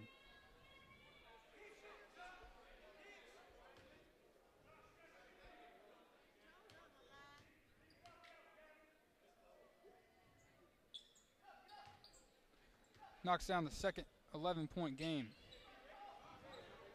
Craney will inbound. Over to Fleming, guarded heavily. Fleming back to Craney. Trying to get it across half court ahead to Robinson, and Bruff fouls with a minute remaining. Falcons will look to foul the rest of the way whenever it gets into the hands of a big man that doesn't shoot that well. Eventually, you're going to have to start fouling to cut away at this 11-point deficit. And Robinson is 0 for 2 at the line today. But he makes that one.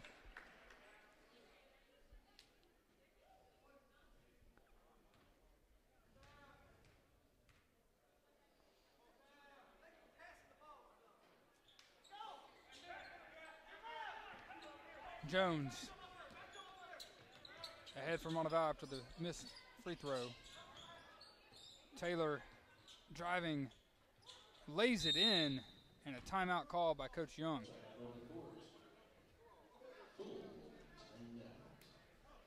Ten-point game with 47.1 remaining. And we'll take a quick break and come back here in Pruitt Hall.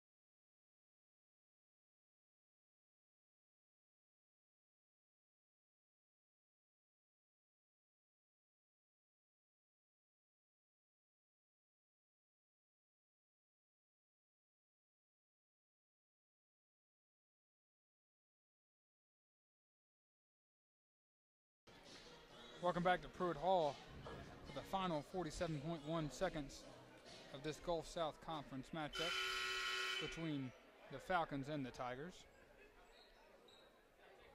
It'll be West Alabama ball as they have a 10-point lead. Craney inbounds to Harper, ahead to Robinson, who is fouled again by Bruff. Robinson was 1 of 1 at the line a minute ago. And that's the third foul on Bruff.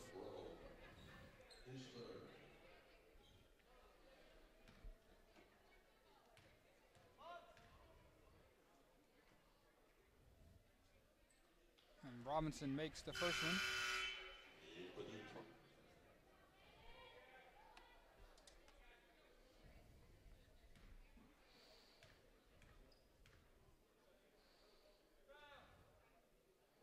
And makes the second one as well.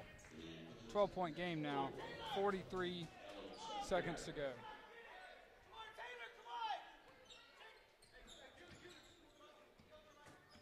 Taylor brings it across half court, 40 seconds.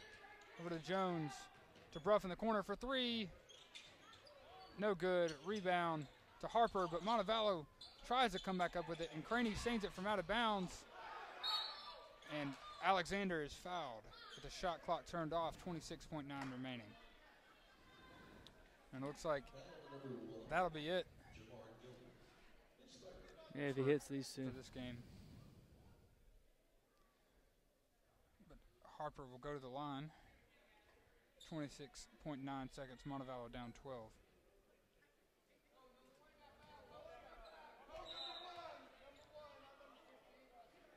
And Harper was at the line, but it was Dominic Alexander who got fouled.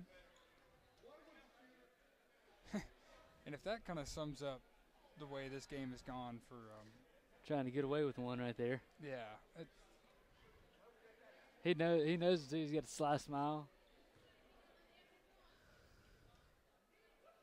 Alexander makes that one.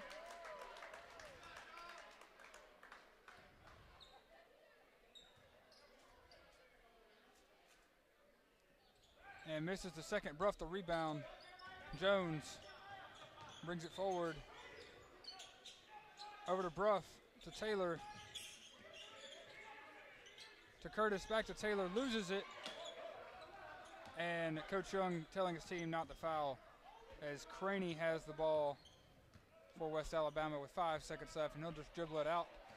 And the Tigers of West Alabama will get the win. Montevallo is 6-8 on the season. West Alabama 10-4.